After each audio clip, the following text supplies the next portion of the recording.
Immortal and vast, the Imperium of humanity has spread across the stars in a golden age of conquest. But just as victory seems certain, the Emperor steps away from the front lines, leaving his favored son, Horus, in command. Now, as newly appointed War Master, Horus must carry out his father's grand vision. But will his rise unite the Imperium, or spark a civil war that threatens to destroy it? The Emperor of Terra's mighty armies sweep across the stars, crushing alien empires in a galaxy-spanning crusade. His most elite warriors, the superhuman Space Marines, lead the charge, commanded by godlike Primarchs, the pinnacle of genetic perfection. At their head stands Horus, the brightest star, the Emperor's favored son, and newly appointed War Master. Charismatic, unstoppable, a hero of legends, Horus is the future of mankind. But how high can a star rise before it falls? This history of Voice of the Imperium will tell you. Loken often joked, "I was there the day Horus killed the Emperor," a line his comrades loved, though it hinted at a deeper tragedy. The story takes place in the 203rd year of the Great Crusade, soon after Horus was named War Master. During a detour caused by a warp storm, the Luna Wolves discovered a powerful 9-world empire, unlike Ulanor's savage war. This was high-tech combat against disciplined soldiers with energy weapons, tanks, and artillery. But they lacked Astartes. Loken led 1st Squad Hellebore of the 10th Company in a brutal assault. Under heavy fire, they stormed a fortified palace, obliterating defenders with plasma and bolter fire. Across the battlefield, other Luna Wolves companies pushed forward, Torgadon in the city, Aximand at the lakes, and Abaddon with the black-armored Justarin from the east. Loken proudly declared, "For the War Master," and joined the slaughter. Inside the burning palace, Loken paid tribute to fallen brothers and reunited with Sergeant Vipus, who warned of a strange, invisible weapon that had killed one of their men instantly. Investigating the ambush site, Loken found only silence and shell casings. Then, the real danger began. Loken faced death from nowhere. A burst of invisible gunfire tore the corridor apart, shredding what was left of Brother Zacchaeus. No heat, no target, just a mechanical snarl, then silence, an auto-sentry. Deadly and unseen. Calm under fire, Loken tricked the weapon with a flare, then yanked it from hiding and disabled it by hand. Vipus, his ever-sarcastic sergeant, called him a show-off. But there was no time to celebrate. The squad pressed deeper into the palace. Rick, silent and deadly, Loken declared they'd find the so-called Emperor. He also had a bet to win. Abaddon had challenged him to reach the throne first. At the Golden Throne, Loken met Mercedes Oliton, a civilian remembrancer. She wanted his version of how Horus killed the Emperor. Reluctantly, Loken began the tale. The palace was a trap. The Luna Wolves entered with confidence, but were ambushed by elite guards known only as the Invisibles. Using cloaking tech, far beyond Imperial standards, they became literal ghosts. You couldn't see them until you were already dying. One by one, Astartes fell. The palace became a killing ground. Even advanced helmets couldn't track the attackers, just shimmering outlines and instant death. This was no simple war. It was the beginning of something darker. Loken and his squad unleashed a storm of blind fire, ripping through shadows and broken furniture. One hit landed, a cloaked enemy burst into pink mist. But the cost was brutal. Taragus died instantly, had gone in a single strike.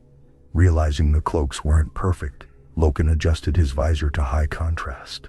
The world turned grayscale, but the Invisibles lit up just enough to be seen. He gunned down 3 more. In death, their disguises failed, revealing ornate silver armor, crimson cloaks, and an unsettling resemblance to the Emperor's own custodians. These were elite traitors, possibly the ones who had ambushed and killed the honored Sejanus. Fueled by fury, Nerovipus charged, only to lose his hand in the next attack. Loken pushed past him, blasting every shimmer he saw, until his bolter was knocked away by a surge of energy. No fear. Chain's word time. Loken drew the roaring blade and tore into the half-visible shapes. Blood sprayed from nowhere. One enemy died with his intestines trailing like ribbons. Another tried to strike, but Loken countered with brutal precision, disarming him, slamming him into a wall, and finishing with a clean upward slice. Silence returned. Loken stood alone among corpses. Recovering his bolter, he gave the order to move forward. Nero, handless but defiant, followed behind. They ascended a towering spiral deep inside the palace. Outside, the world burned. Inside, only echoes remained. At the top, under a vast glass dome shaped like a flower, Loken found no army. Just a throne. And one old man in violet robes. The elder turned, calm and bitter. He claimed he was the emperor, called Loken the invader. Loken, voice cold but steady, said this war was the price of refusing unity, that isolation would doom humanity. The conversation turned heavy, ideals clashing, tragedy thick in the air. The old man pleaded for peace. Loken, even as doubt touched his heart, held the line. Then, as Loken demanded surrender, the man said he'd yield. But only to the true commander. Before Loken could reply, a sound echoed from below, and it wasn't finished. Loken climbed the marble steps of the spire and emerged beneath a vast glass dome. Before him, a golden throne, and an old man. Proud and defiant, Loken challenged him. The man insisted he would only surrender to the supreme commander. Loken, honoring protocol and mercy, called for the War Master. Instead, the black-armored Catulan Scythe Squad arrived, led by Captain Akadan, mocking, brutal. He dismissed the idea of dignity for a fallen enemy. But Loken held the line. Honor, not slaughter. Then he realized it was a trap. Rushing forward, Loken saw the truth. The old man was a decoy. Akadan shot him anyway, laughing his first emperor kill too late. The real enemy was already there, seated, invisible, on the throne. A psychic blast tore through the tower. The throne exploded in raw energy. Windows shattered. Space Marines were thrown like toys. Some hurled into the sky, others crushed.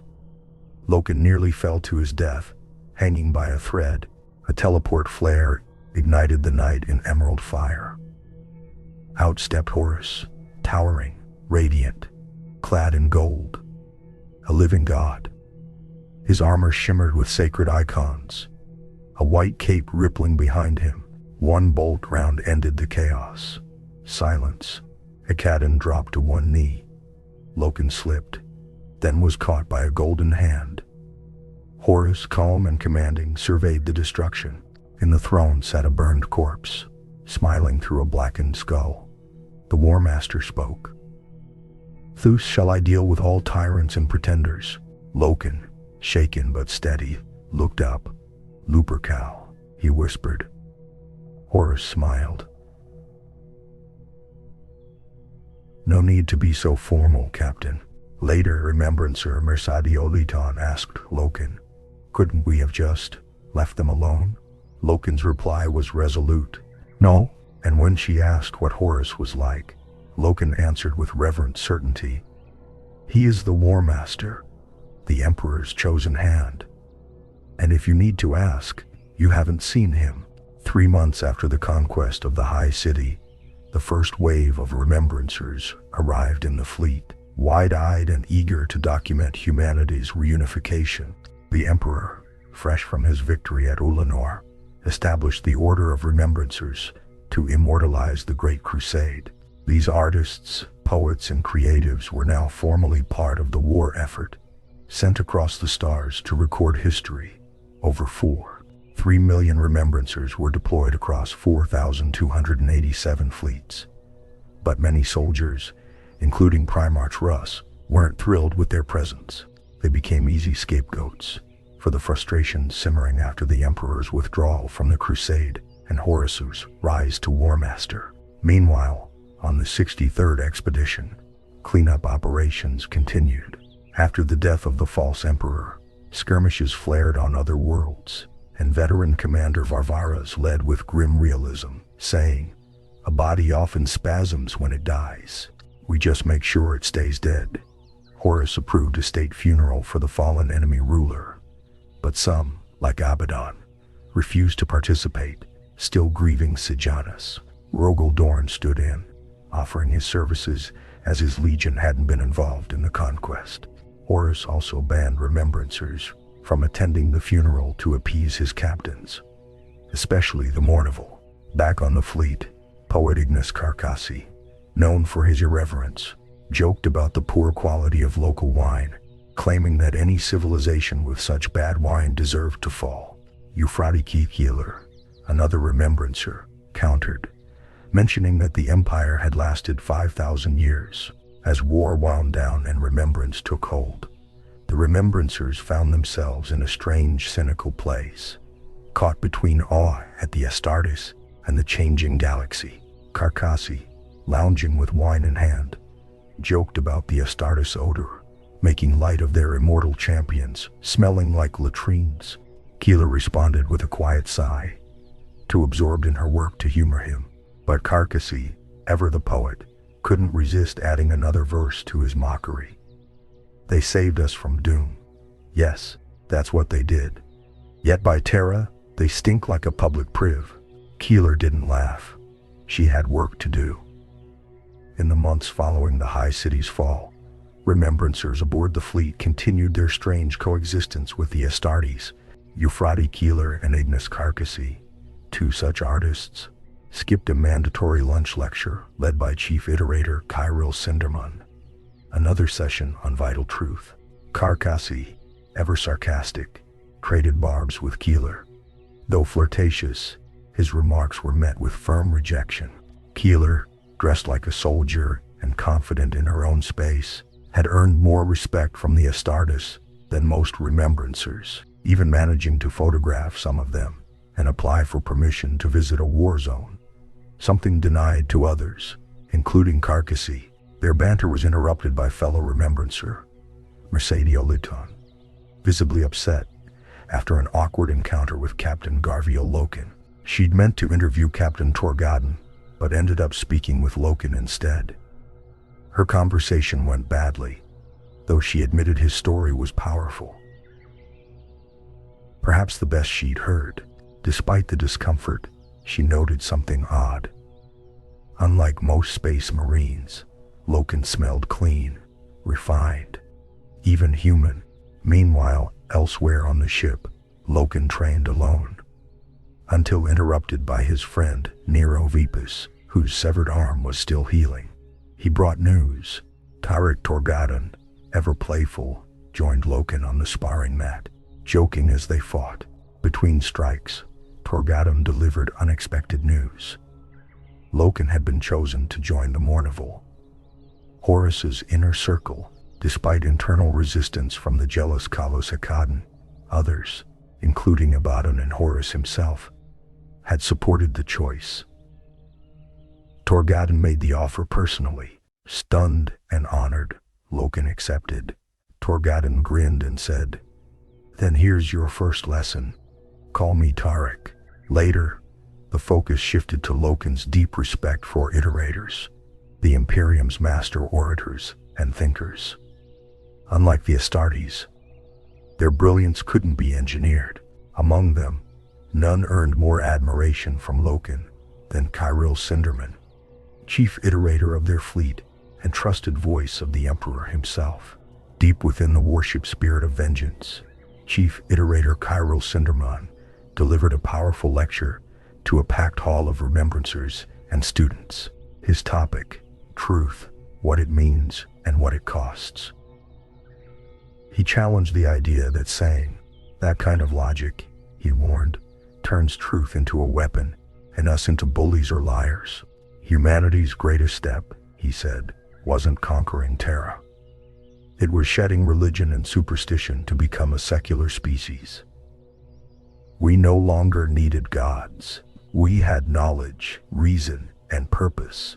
Yet, Sinderman added, we still need faith, not in divine beings, but in ourselves, in truth, and in our mission to bring enlightenment to a galaxy shackled by ignorance. Applause echoed through the chamber.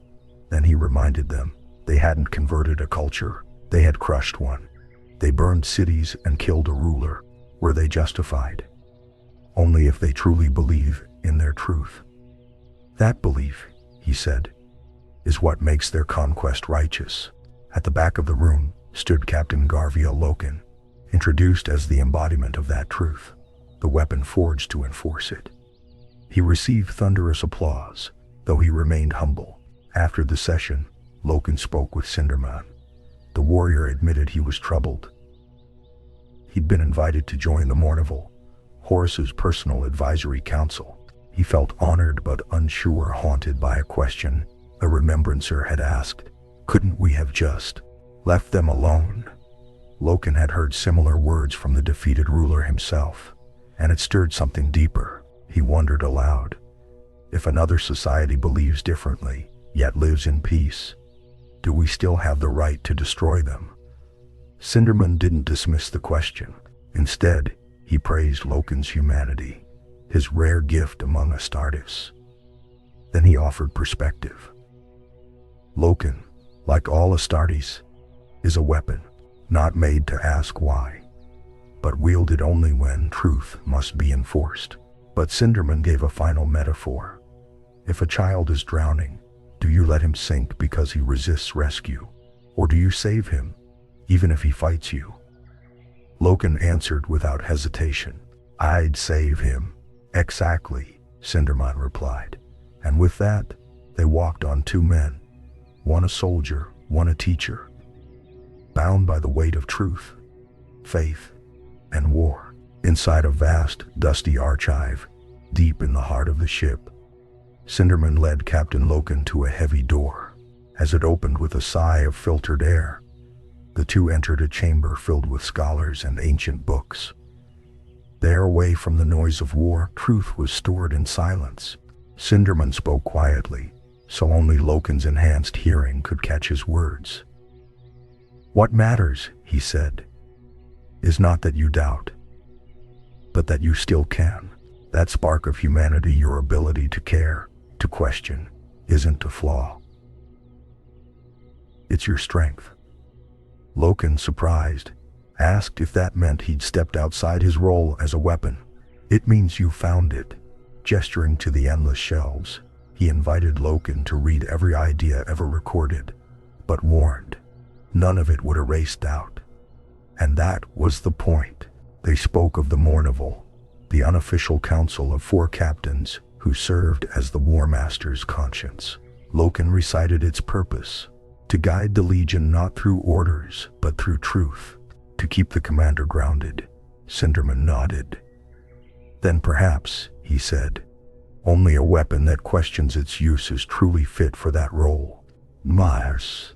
He told Loken about ancient negativists, philosophers paid to argue against everything, to challenge ideas, provoke thought, and strengthen belief through doubt. He didn't ask Loken to become one, but to remain himself. To be the balance the Legion had lost when Sejanus died. You came here seeking a blessing, Sinderman said. But your hesitation, your questions, those are your blessing. And your answer, Mersadio Liton, a remembrancer from Terra, arrived on a strange new world, also called Terra by its locals, but officially designated 6319 by the Imperium. As one of the first artists allowed to visit an active war zone, she felt the gravity of history around her. Her nervous companion, memed, offered little help during the turbulent landing, but once planetside, Mercedes took in the alien sky, the manicured grounds, and the high city beyond. Aware she stood on the edge of something vast. Then came the summons. 4 velvet-uniformed soldiers escorted her to a garden path, where she met Captain Garviel Loken, towering in white and black armor. Surprisingly, he wasn't angry about their last encounter. Instead, he told her it was her honesty, her courage, that had stayed with him. He didn't want an interview. Then, silently, he turned and disappeared behind a hedge wall. Left behind, Mercedes smiled and pulled out a deck of cards. "Know any games?" she sat and began to teach them as twilight fell.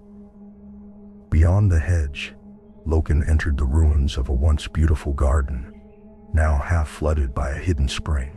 Craters scarred the earth where flowers had once bloomed. Slabs of stone formed a thin walkway across the water. Lantern light flickered in the distance. This was a ritual. He waded into the water, walking toward an isle of willows. From the darkness, a voice called in his native dialect. "Give us your name." "Garviel Loken." "Your rank?"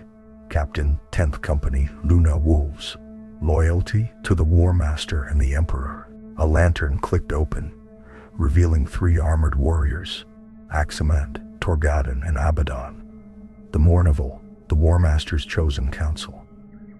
Though they knew him well, the ritual was sacred. "Do you vouch for him?" asked Abaddon. "I do," said Torgadan. Lanterns lit the grove. The 3 stepped into the water. "Relax, Garvey," said Torgadan with a grin. "We don't bite." Loken smiled, tense, not from fear, but awe. These were legends. Now they were his brothers.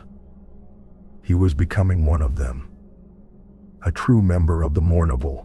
Some space marines from the Luna Wolves bore a striking resemblance to their Primarch, Horus. These warriors, called the Sons of Horus, often rose quickly in rank. Every past member of the War Master's elite council, the Mournival, had been one. Until now. Garviel Loken, rugged and distinct, became the first outsider chosen. During his induction, Abaddon told him, "You were recommended by the War Master, Lord Dorn, and me." Loken's valor had earned him this place. From now on, they were equals. Ezekiel, Abaddon, Horus, Aximand, Tariq, Torgadan, and now Garviel. There were no set duties, just council diplomacy and presence at the War Master's side. Loken chose his trusted sergeant, Vipus, to command the 10th Company in his absence. To seal his place, they entered the moonlit water. "This moon has witnessed every Mournival vow," said Abaddon. Though Loken resisted superstition, they assured him it was just ceremony. Symbolic, not spiritual. He took the solemn oath, a vow of loyalty, brotherhood, and service to the Emperor and humanity. To kill for the living, to kill for the dead. He swore it. A flare lit the sky. Loken was embraced by his new brothers, and his helmet was marked with the crescent moon, completing the set of lunar phases worn by the Mournival. Later, under the lantern light, they played cards. Mercedes Oliton, watching nearby, noticed a moment of poetry. The card hand called a Mournival, 4 royal figures, a winning hand. Just like the new council, as the flare burst above them once more, she sensed the future changing. And it felt full of promise. Her remembrancer, Ignis Carcassi, stood sweating in the ruins of a conquered city, forced to endure a pompous speech by Peter Egan Momus, the so-called Grand Architect of the 63rd Expedition. Momus droned on about his vision for a glorious new imperial metropolis, barely audible and completely insufferable under the blistering midday sun. Around Carcassy, hundreds of defeated nobles and officials stood grim-faced, enduring humiliation disguised as ceremony. Fellow remembrancers filled the rest of the crowd, finally allowed on the surface. But if this was their reward, it wasn't worth the wait. The once proud square was now a scarred relic of war. Scorched towers, cracked stone, and dust still thick in the air. A makeshift stage held flickering holo displays and strange tools that looked more like torture devices than instruments of design. Carcassy tuned out the speech and fixated on the real symbol of imperial power. The massive, silent titan, looming over the ruins like a god of war. Its presence was terrifying, yet awe-inspiring. A monument to obedience more convincing than any speech. Behind Momus stood two imperial fists, Astartes, silent and imposing, lending weight to the farce with their mere presence. Suffocating in heat and boredom, Carcassy tried to slip away, but was stopped by a dutiful guard.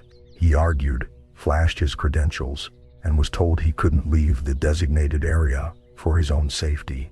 Off the record, the guard admitted, the city wasn't truly secure. Resistance and insurgents still stirred beneath the surface. Frustrated, Carcassy returned, just in time for a noblewoman to faint from the heat.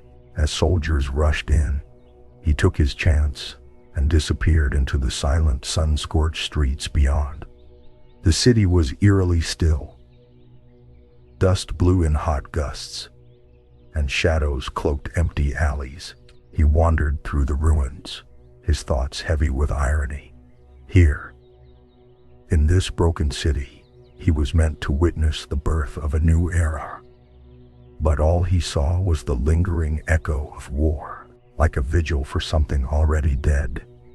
For the first time in over a year, Ignis Carcassy was truly alone, and it felt exhilarating.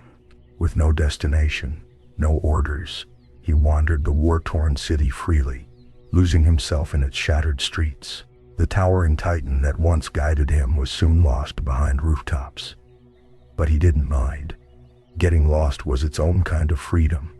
The city bore the scars of war, crumbling buildings, scorched ruins, and streets littered with broken belongings. The air stank of long-dried death, burnt remains, blood, sewage. Everywhere, messages covered the walls. Graffiti, pleas, prayers, names of the lost. They were desperate, raw, and haunting. Something about those voices on the walls awakened a feeling long dormant in Carcassy, the poet within him. For the first time in years, he felt the spark of inspiration. Smiling despite the heat, he reached for his most prized possession. A bondsman No. 7 notebook, bound in black goatskin and tied with silk. Old-fashioned and proud of it, he refused to write poetry on a data slate. Each page of this notebook was a relic of past genius. And now, after so long, his pen touched it again. It felt like coming home. After a decade of silence and creative drought, this moment marked a return. A poet once thought lost was writing again. On a scorched street corner, in the ruins of a war-torn city, Ignis Carcassy pulled out one of his last treasured bondsmen, No. 7 notebooks and his fountain pen. The ink had nearly dried in the heat, but he wrote anyway, inspired by the graffiti on the walls. Raw, angry, poetic. What started as a few lines turned into page after page. A new poem was taking shape. His muse had truly returned. But then a chilling thought struck him. What if those 9 notebooks were all he had left to give? What if his talent was as limited as that final stack of pages? Uneasy, he packed the notebook away and retraced his steps through the ruined city, now feeling washed by the ruins themselves. Eventually, he stumbled across a tavern with no sign.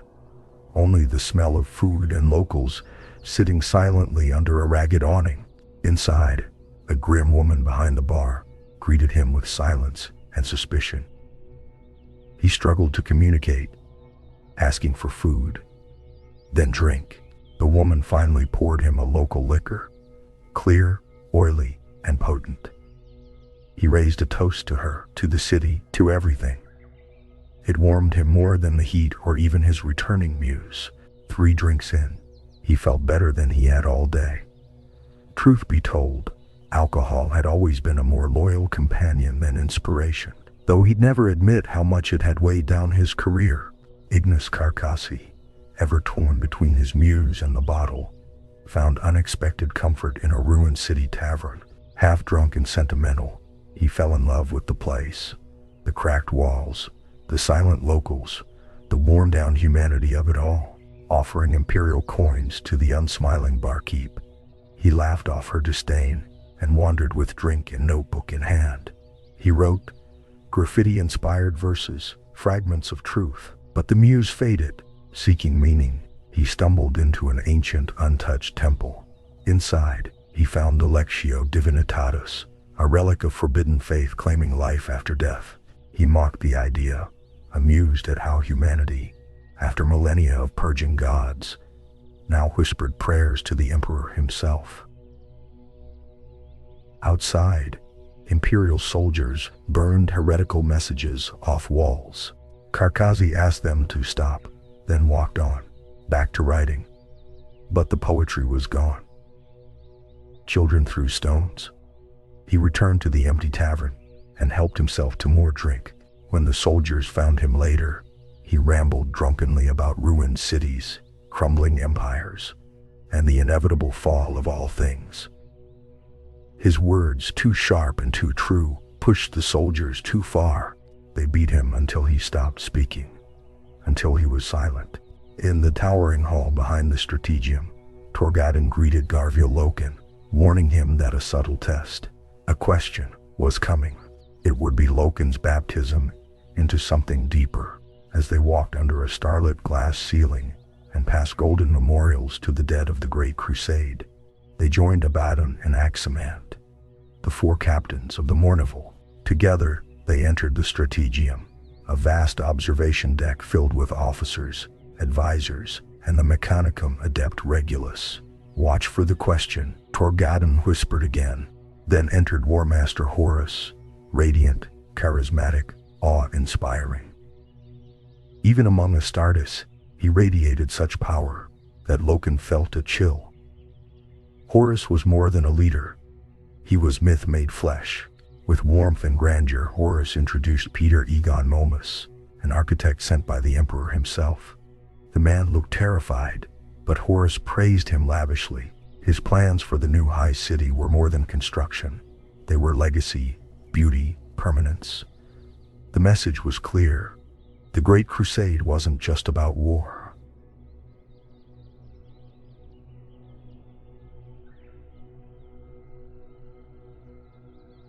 It was about building the future. After praising the architect, Horus turned to Regulus of the Mechanicum. The tech priest announced with mechanical grace that they had recovered lost technologies, including gravity weapons, phase weaponry, and 3 unknown STC patterns. The Emperor would be thrilled. Next came Governor Rakris, visibly anxious, reporting on continuing unrest. When Horus asked how long full compliance would take, Varvaris estimated decades due to resistance in the south. Then came the test. Torgadon had warned Loken it was coming, a subtle challenge to prove himself. Now, it was here. Loken stepped forward and proposed a targeted strike by his 10th company to swiftly finish the job. Horus smiled. Others agreed. It would save time and resources. With the Mournival's backing, Horus approved. Loken had passed. Just then, a new figure entered. Maloghurst, the War Master's chief equerry, once a company captain, now physically broken, and known as the Twisted. Maloghurst had become a symbol of survival after Sejanus's death. Despite his injuries, he stood proud in a white robe marked with Horus's eye, leaning on a cane. Horus embraced him. The crowd welcomed him with applause. Maloghurst addressed them, first with humor, then with strategy. He revealed a holomap with 3 regions of interest. Region 1, resource-rich but lifeless systems, ready for colonization. Region 2, called Sagittarius, showing signs of advanced interstellar life, possibly Xenos, where Yum 3, war-torn, where the Blood Angels' 140th expedition might need support. Horus pledged to contact Sanguinius personally to ensure no Imperial forces were abandoned. Finally, Malachhurst embraced his nickname, the Twisted, not as mockery, but as tribute to the sharpness of his mind. He asked for the name to remain. The room erupted in applause. The session ended with Horus calling for proposals by morning. The Great Crusade marched on, with strategy, ambition, and loyalty at its core. As the meeting concluded and the strategium emptied, the Mournival lingered in a relaxed circle. Torgaden and Aximan congratulated Loken on his performance. Loken admitted he'd improvised, earning a rare smile from Aximan. When Loken asked if Horus ever got nervous at such gatherings, they joked about the best strategy: stare at the War Master's feet, not his eyes. Abaddon arrived and commended Loken. "We picked the right man," he said, offering help. When Loken declined, Abaddon teased him about sending Falcus Kibra, and the Mournival laughed as Loken panicked. It was good-natured hazing, a sign he was truly one of them now.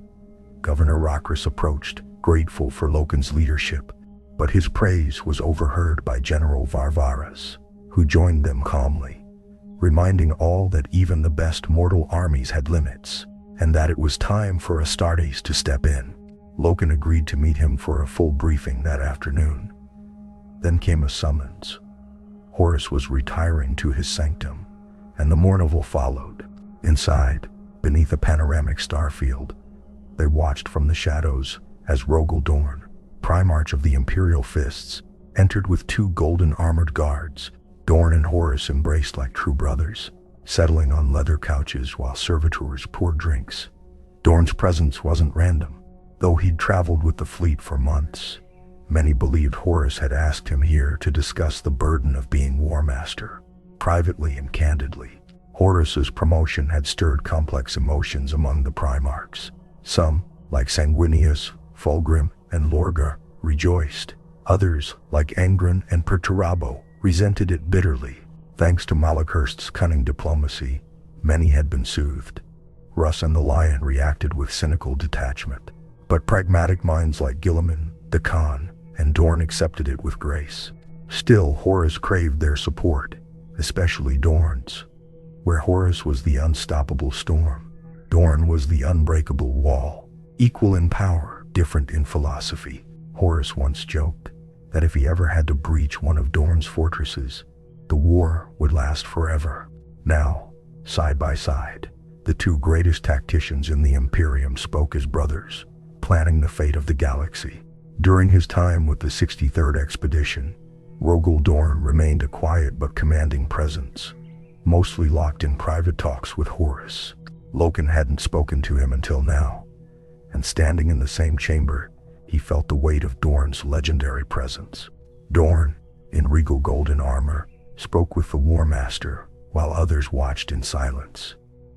Soon, Sigismund, first captain of the Imperial Fists, arrived with another captain, Efreid. Sigismund quickly addressed Loken, praising his aggressive battle orders. But when Loken hinted at peace, Sigismund dismissed the idea. "This crusade never ends," he said grimly. "There will always be war." The 2 debated briefly, Sigismund cynical, Loken idealistic. Torgaden lightened the mood, poking fun at the legions, and a playful rivalry emerged. It was revealed that the Imperial Fists had been called back to Terra to fortify the Imperial Palace. Sigismund would miss the action, but proudly declared they'd been chosen as the Emperor's Praetorians. Then Dorn approached. He spoke privately with Loken, revealing his thoughts with rare openness. The Primarch admitted even he sometimes feared the nature of what he was. A demigod built by the Emperor, he respected that Loken still felt the awe, and hadn't grown numb to it like the others. That humility, Dorn said, made him valuable. Dorn revealed he had supported Loken's appointment to the Mournival, not because he was the strongest, but because he was honest, grounded, not a sycophant like Cruz or a reckless glory hound like Cedere. Loken was chosen to counsel Horus, to be a steadying voice among giants. Dorn cautioned that being in the Mournival meant not just offering advice, but sometimes being used politically. He revealed that Horus had orchestrated the morning's events, playing the pacifist while Loken proposed the aggressive action. Horus needed a voice to call for war, and he had chosen Loken to play that role. "You've been given the rare chance to matter," Dorn said, placing a massive hand on Loken's shoulder. "Say what you believe." With that, Dorn turned to depart, leaving Loken with a clearer understanding of his duty. A group of remembrancers, led by the strict iterator Emont, are granted rare access to a restricted military zone aboard the Luna Wolves flagship. Among them is Keeler, an imaginist, accompanied by artists, composers, and documentarians, all under strict orders: no wandering, no recording, unless given permission. They enter the embarkation deck, a colossal, roaring hive of activity. Assault craft, Warhawk 60 models, stand ready for launch. Though outdated compared to the newer Thunderhawks, these ancient ships still serve the Luna Wolves, symbols of their long and brutal legacy. Despite orders, Keeler can't resist. With her picked capture camera, she documents the war machines in secret, knowing this is her world. Raw, mechanical, alive. Her fellow Imaginist, Sark, joins her, emboldened by her defiance. Amid the chaos, Iman struggles to control the group, especially the documentary team, Karnas and Flora, who press for information. Keeler wonders about the absence of Mersadio Liton, a remembrancer she helped bring aboard. Whispers suggest someone powerful in the Legion favors her, yet she missed roll call. Slipping away again, Keeler captures stolen images of soldiers, servitors, and sacred symbols of war, knowing full well she's breaking the rules. But for her, this is the truth worth remembering. Keeler is caught again by Emont, the stern iterator, for taking unauthorized photos. He warns her to follow orders, hinting at a recent scandal where a remembrancer caused trouble planetside, almost shutting down the entire program. Keeler brushes it off with charm, snapping one last picture of Emont amid the chaos. Suddenly, a fanfare booms. 300 Luna Wolves march onto the embarkation deck, massive, awe-inspiring warriors in immaculate white armor. Keeler is mesmerized as they move like one giant machine, preparing to board their assault craft. Each has just taken their combat oath, a sacred personal vow made before every battle. Among them is Captain Garviel Loken, commanding the 10th Company. Keeler captures him in a series of perfect images. He is commanding, calm, and almost noble. Emont confirms Loken is one of the Mournival, the War Master's trusted inner circle. Then, a rare moment. Loken takes his combat oath. The entire Mournival, Abaddon, Torgadon, Aximand, and Captains Cedere and Targost have come to witness it. Loken kneels as Cedere reads the vow aloud. Loken swears with his hand on a bolter, receiving a scroll clipped to his pauldron. With camaraderie and humor, the Mournival tease him. But the message is clear. He carries a great responsibility.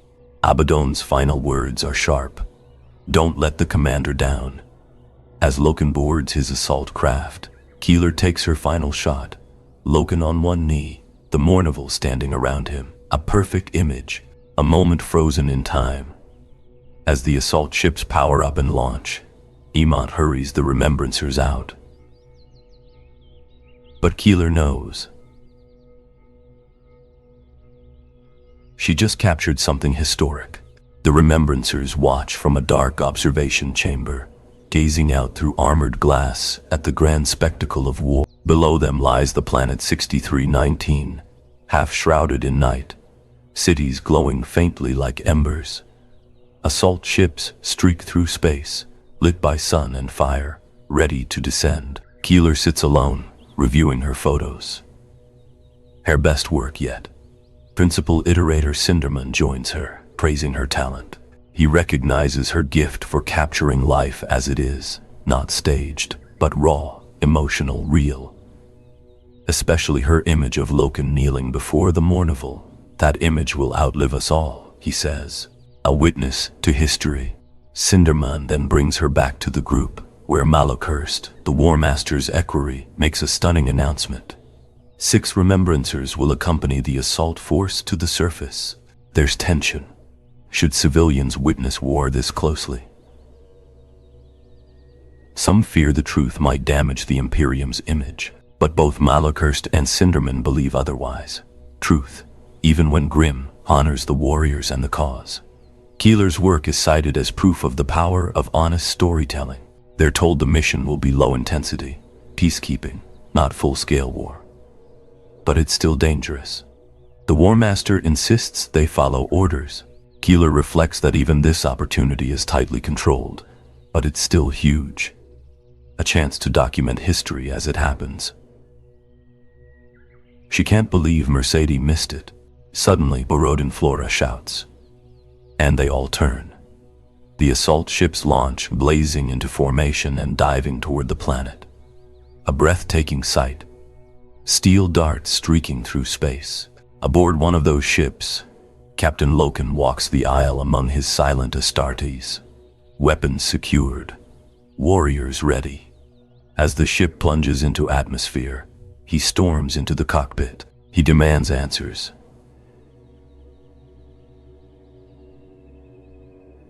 His men are hearing whispers.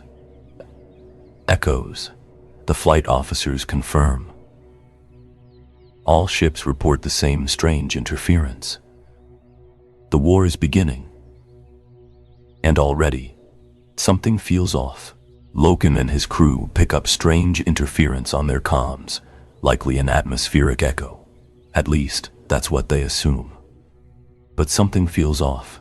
Loken hears faint, garbled words within the static. Curious and unsettled, he asks if it's a language. The officer insists it's just interference, maybe from nearby cities or military broadcasts. We need a clean channel, Loken orders. The officer tweaks the controls. Suddenly, a surge of static crashes through the comms. Then, eerie silence. That's when they hear it. A whisper. Distant but distinct. The only name you'll hear. Loken leans in, straining to listen. The whisper is silky, almost like wind. With another adjustment, the voice becomes terrifyingly clear.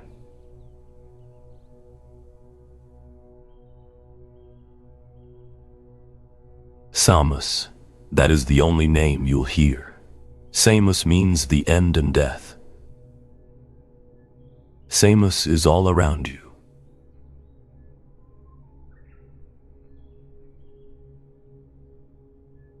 Samus will gnaw your bones. Beware. Samus is here. Then, nothing. Just dead air. The flight officer, pale and shaken, pulls off his headset. Loken, disturbed but composed, knows exactly what this is.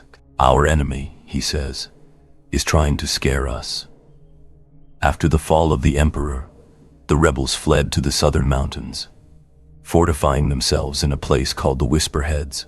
At dawn, Imperial assault ships blazed through the sky, sparking panic among the superstitious villagers below.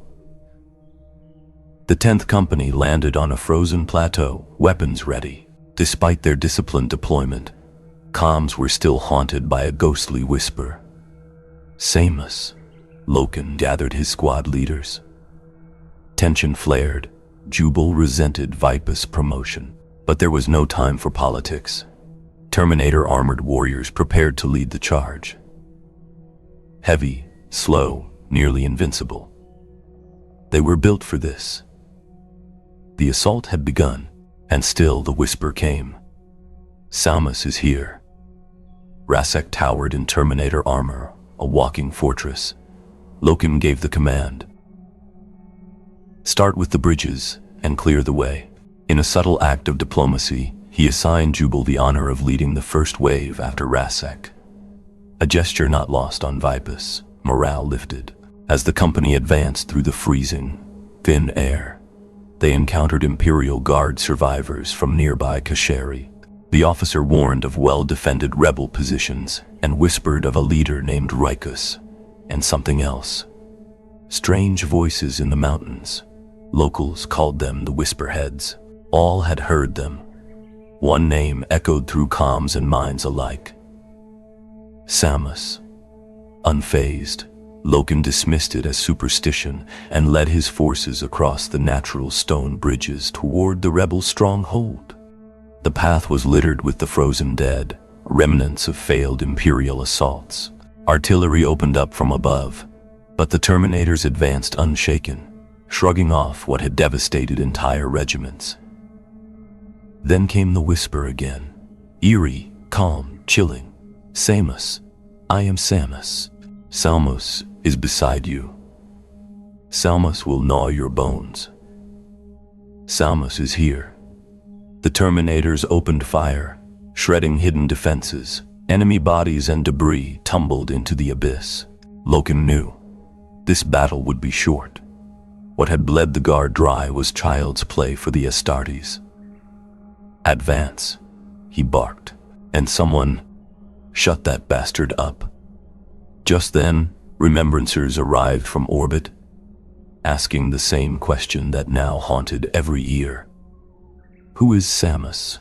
The Warzone had already been secured by Varvaris' soldiers and war machines when the remembrancers arrived, Keeler among them, frustrated and breathless from the altitude. She quickly realized they'd been brought to a sanitized front, far from the real action. There was nothing to see here but rustic homes and parked war machines. The pure mountain light and the fine drizzle only added to the absurdity. They looked more like pampered tourists than chroniclers of war. Where are the Astartes? Keeler demanded. When do we get to the war? Before she could press further, Flora asked a question that had been haunting them all. Who is Samus? Everyone had heard the name. Through crackling comms, whispering into their ears. Soldiers dismissed it as interference, but even the iterators, like Cinderman, seemed uneasy. Keeler noticed Cinderman studying his data slate intensely under the rain, his breath shallow in the thin air. When she approached, he finally admitted it. The name Samus appeared in local myths, tied to the Whisperheads, sacred mountains where spirits supposedly walked. Samus, he said, was a legendary demon once bound by an ancient emperor. This world's version of humanity's own old gods. But Samus is just a myth, Cinderman insisted. Then why have I been hearing him whisper since we landed? Keeler replied. And I'm not even wearing a communicator. Meanwhile, across the stone bridges, the insurgents had fortified their mountain redoubt with barricades, artillery, and faith.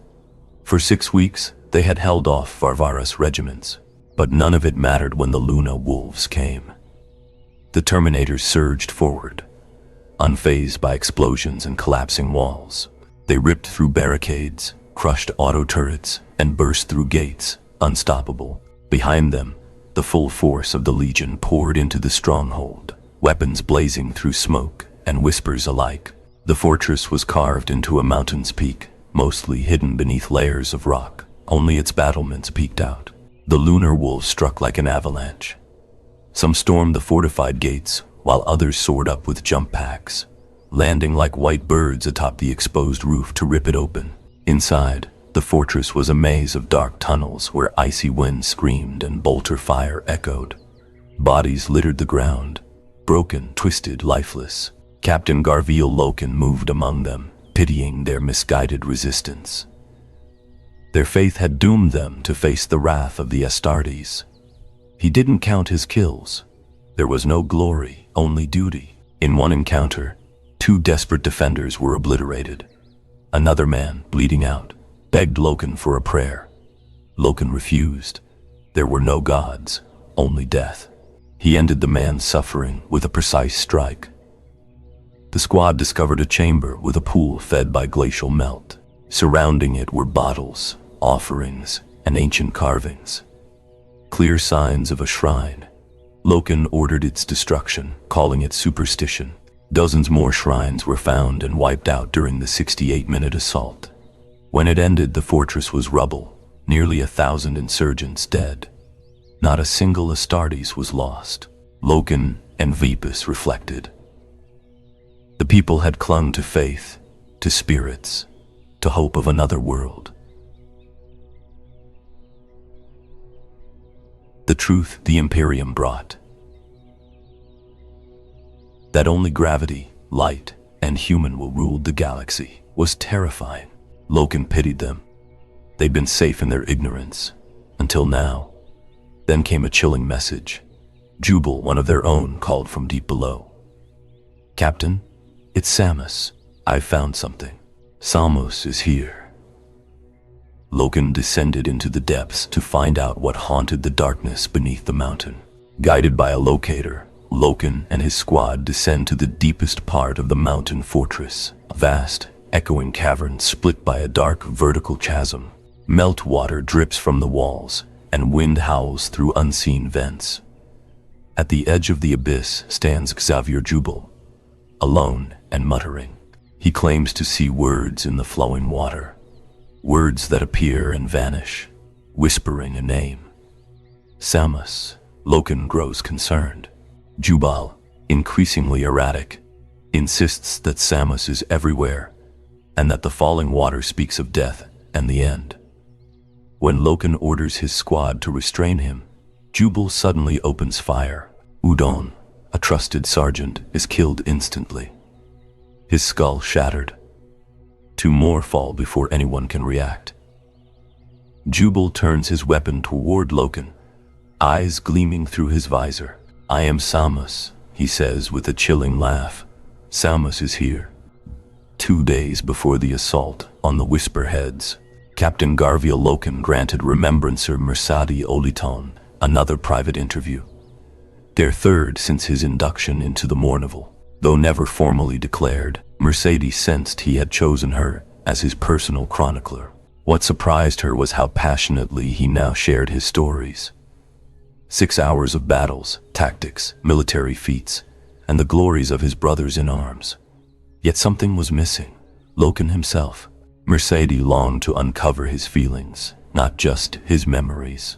In their latest meeting, as he polished his armor in their usual ritual, she pressed gently. If Astartes felt no fear, did they feel awe? Wonder? Had anything ever truly moved him? Reluctantly, Loken opened up. He recalled Sarosel, where a peaceful compliance led to a massive carnival. Dancers parading with absurdly oversized hats shaped like dragons and swords. It had made them all laugh, even Horus. Then came a darker tale. The alien Keela kids, who abhorred war and insisted battles be fought only in massive designated arenas called slaughterhouses. Despite their ethics, they were too dangerous. The Imperium wiped them out. Mercedes was struck by the calm finality of it. Yes, Loken admitted sometimes he did feel sorrow, and he promised to tell her next about the long, mournful war against the Overseers.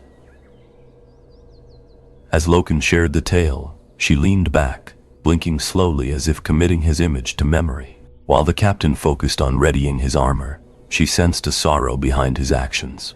The supervisors, he explained, were sentient machines outlawed by both the Imperial Council and the Mechanicus. Mechanical life forms with no organic balance. They lived in the crumbling ruins of Dahinta's once beautiful mosaic cities, obsessively trying to preserve them. Eventually, these machines were wiped out in a brutal war where the Mechanicus proved essential. Only then did the truth emerge. Humans had created the supervisors millennia ago, likely during the dark age of technology. Dahinta had once been a thriving human colony.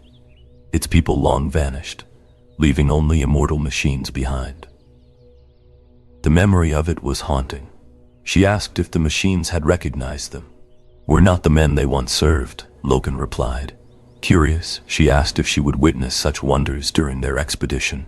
Loken hoped so, and promised tales of awe, like the triumph of Ulanor. She begged for just 1 more story. He shared a discovery from a dead world, an underground maze of desolate tunnels. Deep within, in a stone bunker 10 kilometers below the crust, they found something extraordinary. A massive, ancient navigation map of Terra, perfect and unscarred by war. It showed coastlines, mountains, and oceans long vanished. Only the Emperor recognized it. Who made it? Why? Why bring it across the galaxy and bury it? Loken asked. He admitted that, though incapable of fear, something about it unnerved him deeply. Then the scene shifted.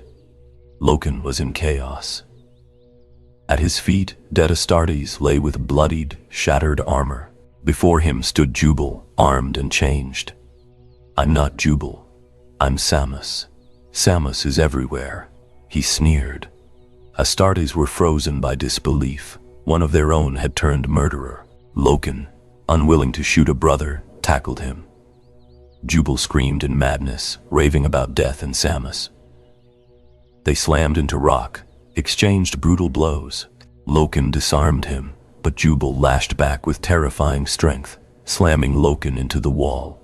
Even as other Astartes tried to restrain him, Jubal fought like a monster, hurling warriors aside and killing one with his bare hand. His fingers piercing through armor like spears. Blood poured, panic spread. Loken, dazed and bleeding, charged once more. But Jubal, possessed, berserk, struck him down with the force of something no longer human. The impact of Jubal's blow was beyond anything even an Astartes could withstand. Loken blacked out for a second, only to realize he was flying through the air, flung toward a yawning abyss, slamming into a slippery stone ledge. He barely managed to hold on as meltwater poured over him. Driven by fury and loyalty to the War Master, he hauled himself up. Jubal, now a raging berserker, charged up the stone steps wielding his activated sword. Loken met him with his own blade. The duel was fierce. Short combat swords clashing violently in the narrow, treacherous path. Jubal's fighting was wild and frenzied, all skill forgotten in madness. Loken, a master of discipline and form, struggled just to defend. Despite the rain and slick steps, Loken fought back, pushing Jubal downward multiple times. But the maddened warrior always returned. Finally, Jubal landed a powerful blow, embedding his sword into Loken's shoulder. He screamed, "Samus is here." But Loken struck back, driving his own blade through Jubal's chest. As the traitor staggered, his expression softened, reaching for Loken not with rage, but as if pleading. Blood diluted by rain spread across his armor as he tumbled down the steps, nearly falling into the abyss. In a desperate act, Loken caught him by the shoulder plate just in time. But Jubal was incredibly heavy. The surviving squad members watched from below, unmoved. "Help me," Loken shouted. "To save him," one asked. "Why would we?" They refused. Loken, in rage and desperation, impaled Jubal's shoulder to the stone with his sword, halting his fall. Gasping for breath, he pulled himself back onto the ledge. "Bring Vipus," he ordered. Now, later, when they reached the plateau, the world felt eerily still. Euphrates took a few photos of the waiting assault craft and rising smoke. But the landscape seemed lifeless. She asked to see the combat zone. "We've been told to wait," replied Cinderman, clearly worn and uncertain. No one knew what came next. An eerie silence cloaked the plateau after the battle. Lunar wolves returned solemnly to their dropships, their victory total but devoid of celebration. Euphrates Keeler, a remembrancer, felt the anticlimax deeply. Something about the operation, routine as it was, left her uneasy. As others busied themselves with post-battle tasks, she found herself drawn into something darker. Cinderman, the iterant scholar, was summoned by Captain Loken. Inside the fortress, he was led through a corridor of horrors. Shattered bodies, blood-soaked walls, and death on a scale he had never imagined. This was no glorious crusade. It was slaughter. At the heart of the ruins, Loken revealed a chilling truth. One of his own, Xavier Jubal, had turned on his brothers, killing 6 before being subdued. The official story? No casualties, but Jubal had gone mad, claiming to be Samus, a name whispered in local legends as a trapped demon. Cinderman, shaken, tried to rationalize it. Disease, perhaps, or a genetic flaw. Loken was unconvinced. Jubal's corpse was warped, aged unnaturally, marked with sickening symbols. Could it be possession? Cinderman dismissed the idea. The Imperium denied the existence of spirits. But the fear lingered. Just as they tried to settle on a rational explanation, Jubal's corpse moved, lifting its head and locking bloodshot eyes on Cinderman, uttering a single word, caution. Meanwhile, Euphrates stopped taking pics. What she had seen defied documentation. The human form had been destroyed in ways that art could never capture. Whatever they had walked into, it was no simple victory. Van Krasten trembled, desperate to leave. "There's no music here. I feel sick," he muttered. Euphrates Keeler felt the same, but Barud and Flora stood firm. "We must witness it all. It's our duty." They were remembrancers, tasked with documenting humanity's great crusade, no matter the horror. Keeler took cautious pictographs, not of bodies, but of smeared blood, drifting smoke, and casings littering the floor. Soldiers dragged corpses past them. One asked, confused, why would anyone want to be here? Suddenly, a bone-chilling scream echoed.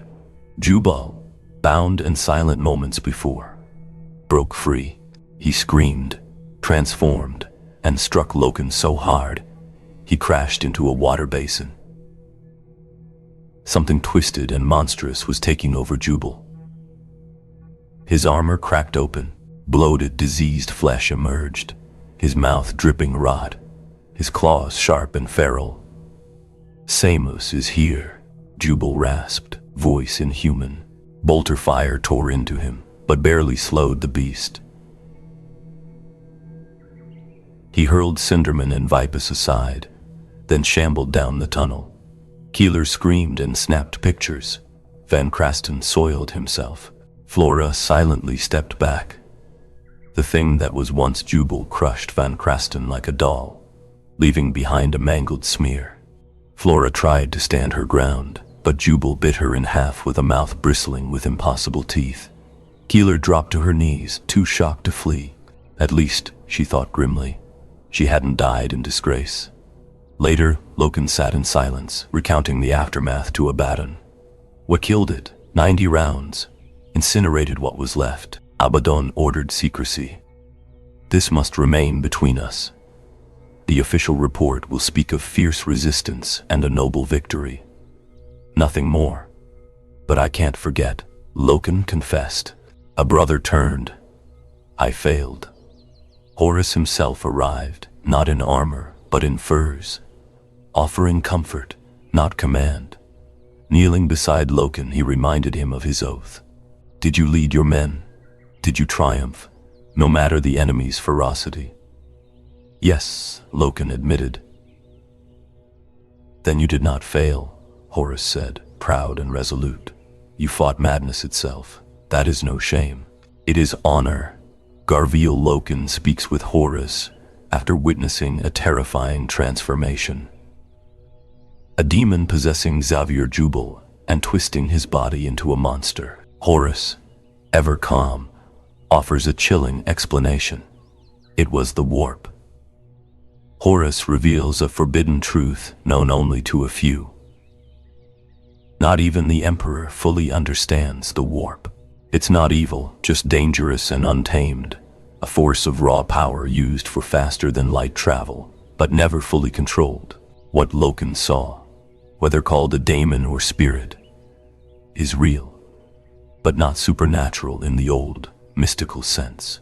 These are extra-dimensional entities, alien and incomprehensible, not servants of gods but chaotic creatures feeding off human emotion and vulnerability. Jubal fell because his anger made him susceptible. The locals, using primitive understanding of the warp as magic, unleashed its horrors against the Astartes. It couldn't have been worse, but the 10th Company stood strong. Loken asks why they've been told so little about the warp. Horus admits, it's because so little is known. Even the Emperor himself has retreated to Terra not out of weariness, but to unravel the warp's secrets. Horus, left to lead the Great Crusade, believes this knowledge is humanity's true salvation. Or doom. As the warriors of the 10th Company return in silence, carrying their fallen, Horus muses with grim irony. I came looking for spirits. All I found was wine. Behind the humor lies a deeper lesson. That the most dangerous ghosts are the ones science refuses to name. Captain Loken walked slowly to his armory, still carrying the damaged shoulder plate with Jubal's sword embedded in it. Entering his chamber, he nearly hurled the reminder away, until he noticed he wasn't alone. Mercedes O'Luton, a remembrancer, stood in the shadows. She apologized for missing the mission Loken had offered her, explaining she'd been helping her troubled friend, the poet Ignis Carcassy. Loken responded coldly, suggesting she'd been lucky to miss it. Mercedes, concerned for Carcassy, asked for Loken's help, then gently asked what had happened during the mission. Loken, clearly tormented, declined to share. Captain Saul Tarvitz faced alien megarachnids, monstrous hybrids of biology and technology. Though he loathed them for their grotesque inhumanity, he respected their strength. Beating them would bring glory to the Emperor's children. They had landed on the hellish world of Muerte to reinforce, not rescue, the Blood Angels. But after 66 hours, no contact had been made with the 140th Expedition, or even their own scattered forces. A storm had violently dispersed their drop pods. Many likely hadn't survived. The landscape was surreal. Endless red dust plains covered in towering, spiked stalks as thick as a man's thigh. Swaying in a toxic wind, black larvae clung to their bases, hissing as they drank from the stalks. Initially destroyed, the larvae proved too numerous and corrosive to fight. Then Lucius, Tarvitz's ambitious fellow captain, discovered a strange, massive calcified structure, like a 50-meter spiked mushroom. He called it useless. He was wrong. Tarvitz and Lucius, though friends, embodied opposite sides of their legion. Lucius chased rank and honor, while Tarvitz found pride in being a steadfast frontline officer. He had no ambition for power, only to serve the Emperor with honor and clarity. Where Lucius mocked, Tarvitz stood firm, guided by principles the rest of the Imperium rarely understood. Just 15 minutes after discovering the first of many strange trees scattered across the crackling grasslands, Tarvitz and his squad faced a terrifying threat. The mega-arachnids.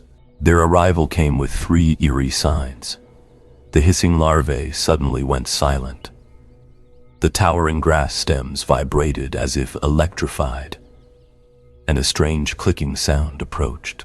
What followed was a 12-second frenzy of gunfire, screams, and chaos. The enemies appeared as silver blurs before vanishing as quickly as they came, leaving behind 2 dead Astartes, Durellin and Martius. Lucius, unfazed, retrieved a bizarre limb left behind. It was part blade, part arm, metallic, jointed, and laced with insect flesh. He demonstrated its deadly sharpness by slicing through a thick grass stalk, injuring himself in the process. No wonder they can shred us, muttered Tarvitz grimly. Half an hour later, Tarvitz faced a mega-arachnid head-on. He killed it, but only barely. The encounter left him with a clear understanding of why Kitas Frome had named this planet Death. Meanwhile, in orbit, the massive warship Vengeful Spirit tore out of the warp like a breaching whale, re-entering real space ahead of schedule. 12 weeks in, on a journey meant to take 18, behind her trailed a flotilla of cruisers and troop transports, scrambling to form up. As the ship approached planet 14020, Death, it sent out the Imperial greeting protocols. Inside the silent humming bridge, Master Comnenus waited for a reply. None came. He grew tense, tapping his metal fingers, a sign his crew feared. Finally, a position confirmation arrived, and was relayed through a chain of command until it reached the inner sanctum of the vengeful spirit, where the stoic War Master acknowledged it with a deep breath and a single command. Log my receipt. With that, the expedition to the deadly world officially began. The War Master rose, resplendent in gold and white ceremonial armor. His massive purple-scaled cloak draped over his shoulders, and the eye of Terra gleaming from his breastplate.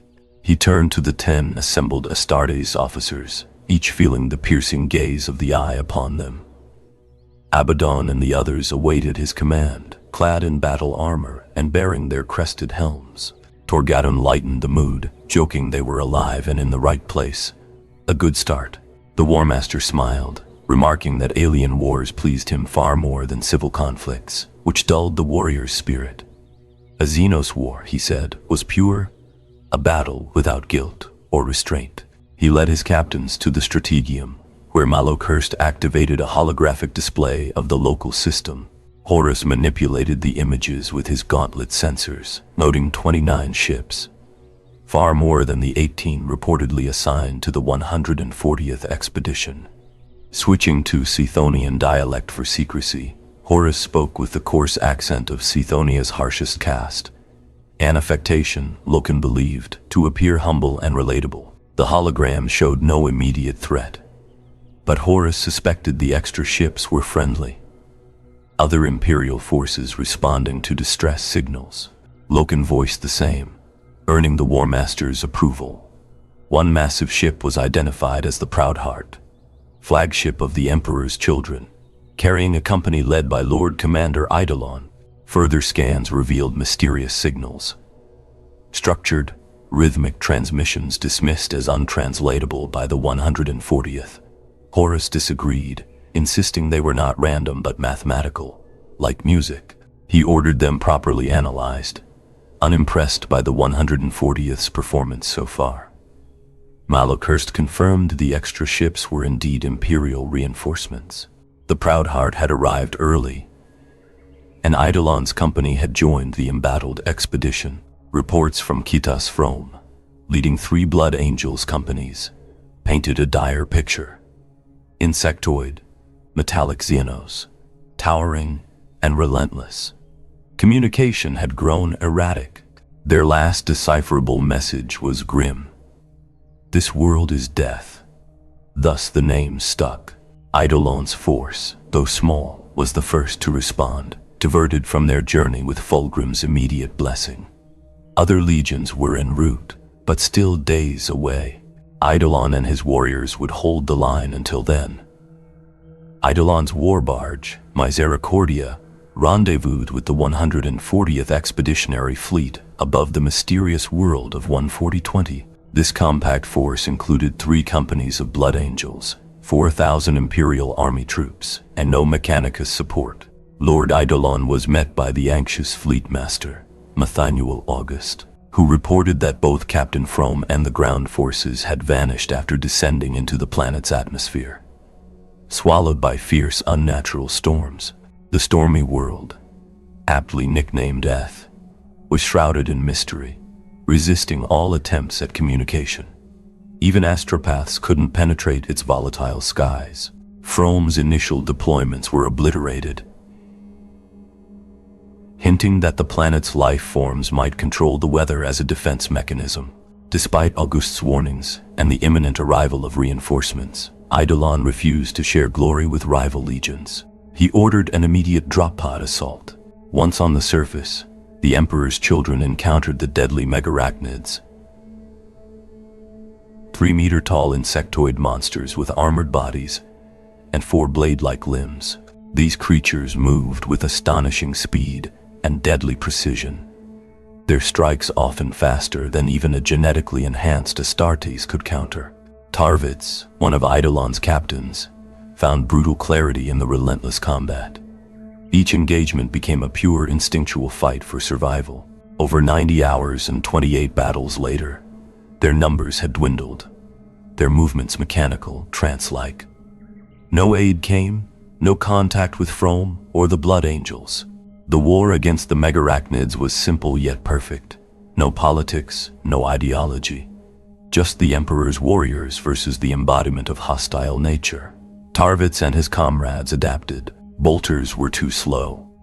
They turned to blades.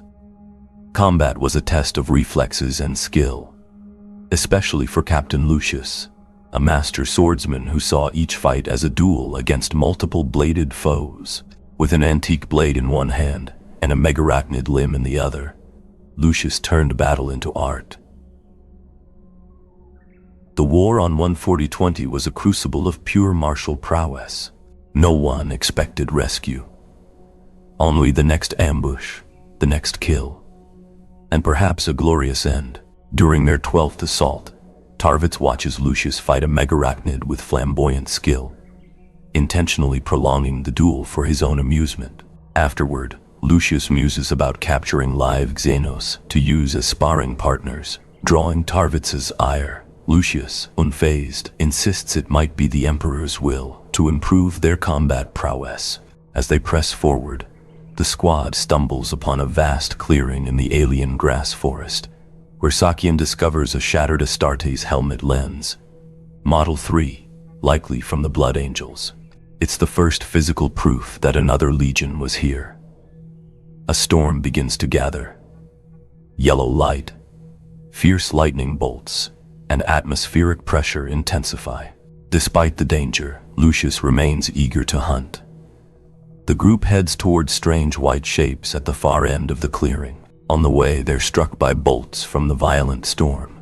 Their armor protects them, and Lucius laughs off the hits. Suddenly, Cat spots movement, megarachnids swarming from the grass, encircling them. Tarvitz calmly commands a defensive circle. Lucius, still brandishing his twin swords, lets Tarvitz lead as hundreds of creatures charge. Bolo calls the first volley. Bolter fire rips through the alien ranks. But when the guns run dry, swords are drawn. The ensuing melee is brutal and brief. 3 chaotic minutes of steel and shrieking Xenos. 5 Astartes fall, dozens of megarachnids die. Tarvitz can barely recall the fight. Only exhaustion, blood, and instinct. As the Xenos retreat, Kat spots new shapes falling from the sky. The megarachnids, it seems, have more than one form. From the sky came a blur of monstrous glass-winged predators, winged cladocerans, all glistening black with grotesquely large abdomens. Like living war machines, they snatched armored space marines mid-battle, their hooked limbs wrenching them into the stormy heavens. Bolters roared and swords swung, but the creatures moved with terrifying ease. Captain Tarvitz tried to rally the scattered troops, but chaos reigned. One beast seized Lucius, hauling him skyward. Tarvitz leapt and hacked at it, losing his sword but managing to cut the straps of Lucius's shield, freeing them both just in time. They plummeted 10 meters, slamming into the red dust below. 9 Astartes were carried off. The survivors gave chase, finding the missing Marines grotesquely impaled on the white thorn trees in the distance. The trees served as feeding posts for the megarachnids, nightmarish, silent predators chewing through flesh and armor alike. Among the spiked trunks dripped blood, broken armor, and long-dead remains. The fate of the Blood Angels was now horrifyingly clear. Meanwhile, during a 12-week warp voyage, Captain Loken finally found the elusive iterator Cinderman tucked away in Archive Thrur, lost in dusty, ancient books. They shared a quiet, poignant conversation amid shelves of pre-imperial poetry and forgotten myth. Cinderman admitted to finding comfort in outdated literature, echoes of his childhood amid cultural collapse. He was healing, slowly, from the Whisperheads massacre, but deeply shaken. Their bond remained strong. Loken, wrestling with what he'd seen in the warp, felt Horus kept him close to monitor him. Cinderman, ever wise, reminded him that rebuilding courage was part of healing. As they parted, Loken borrowed a grisly favorite, the Chronicles of Ursh, while Cinderman, with a knowing smile, asked for poetry in return. All the while, the fleet set course for a dying world called Muerte, with urgent cries for help overriding any debate. War was coming again, inevitable and swift. With the 10th Company chosen for the relief force, Captain Loken found solace in the chaos of preparation, reassigning squads, selecting recruits, and filling gaps in the ranks. Choosing replacements wasn't easy. It meant changing lives. Luckily, Torgadon and Aximand helped. Little Horus especially impressed Loken with his sharp insights, spotting potential where others saw flaws. Loken insisted on cleaning the fallen warrior's quarters himself, a gesture of respect. In Jubal's sparse belongings, he found a small silver medallion, a wolf's head against a crescent moon. Suspicious, he asked his friend Vipus, who dodged the question, but eventually admitted it might be a warrior lodge token. Secret societies the Emperor disapproved of. Though officially forbidden, these lodges had quietly persisted since the campaign on Davin decades earlier. Loken had always opposed them, but now he faced troubling evidence that Jubal, who turned into a monster, had belonged to one. The next day, the medallion vanished. Meanwhile, Remembrancer Mercadioliton begged Loken to help the disgraced poet Ignis Carcassi, recently beaten and imprisoned for speaking out. Initially indifferent, Loken relented, partly for distraction, partly at her urging. Meeting Carcassi, Loken found a battered but defiant man, sarcastic and self-aware. The poet had wandered unauthorized, got drunk, and claimed the Imperium would not last, earning him a savage beating. Despite everything, Loken liked him. He offered Carcassi a deal. Stay on, but with rules. The poet would submit everything he wrote for review and report to Loken regularly. Most importantly, he had to keep telling the truth, no matter how ugly. Carcassi agreed. Loken reflected. Truth was all that separated them from Xenos and traitors. Without it, history would have nothing honest to remember them by. And so, he chose to protect the one man brave, or foolish, enough to speak it. As usual, Carcassi waited for Loken beneath the tall archway at the entrance of the refuge. The now infamous hall turned social hub for the remembrancers aboard the Vengeful Spirit. The sounds of laughter, chatter, and music spilled out into the corridor, a stark contrast to the ship's usual solemnity. Though it was an unorthodox use of military space, commanders allowed it to avoid worse disruptions. The remembrancers were a free-spirited bunch, impossible to fully control. Carcassi, now mostly healed, handed Loken his latest manuscript and a data slate from Euphrati Keeler, which contained pics of Loken and his men. Moments captured before battle, Euphrati, it seemed, had withdrawn since the Whisperheads. Carcassi admitted no one had seen her lately. Loken thanked him, then asked Carcassi and Ulaton to look after Keeler. As they parted, Loken resumed training recruits until Aximand interrupted, wanting a private word. He offered Loken a chance to attend a lodge meeting that night. A brotherhood of warriors. Loken, wary of the lodges and their secrecy, was reluctant. But out of respect for Aximand, he agreed to go and observe. Elsewhere, in the death world of murder, Captain Tarvitz faced grim odds. The majestic white stone trees that once supported his fallen brothers now held their corpses like gruesome trophies. Fueled by grief and honor, Tarvitz, with Bull and Sakian, planted charges to bring the trees down, despite Lucius's protests about wasting valuable explosives. As the bombs ticked down, winged megarachnids gave chase. Sakian fell. Tarvitz pulled him up. Bulla covered them, bolter blazing. One of the beasts dove for Tarvitz, but Sakian managed to blast it at point-blank range, though it crashed onto them in death. The charges detonated, sending shockwaves through the red soil, collapsing the trees in a blazing inferno that consumed several of the megarachnids. Miraculously, all three survived. Sakian injured but alive. The destruction wasn't just symbolic. It acted as a beacon. The massive explosion succeeded where Vox communications had failed. Two scattered companies, one led by Antius, the other by Eidolon himself, saw the smoke and converged on the site, bringing reinforcements. Eidolon's voice crackled through the comms. "Report." Tarvitz and his men positioned themselves on the edge of a clearing, watching for megarachnid threats. The open terrain gave them early warning of incoming danger. After landing, Tarvitz reported swiftly to the stern and prideful Lord Eidolon, who was clearly frustrated the mission hadn't gone as planned. When Tarvitz mentioned seeing dead blood angels and Imperial army soldiers entangled in deadly trees, Eidolon demanded proof. Unfortunately, the trees had been destroyed. Tarvitz's word was all he had. Lucius, ever the opportunist, tried to gain favor by criticizing Tarvitz's use of explosives.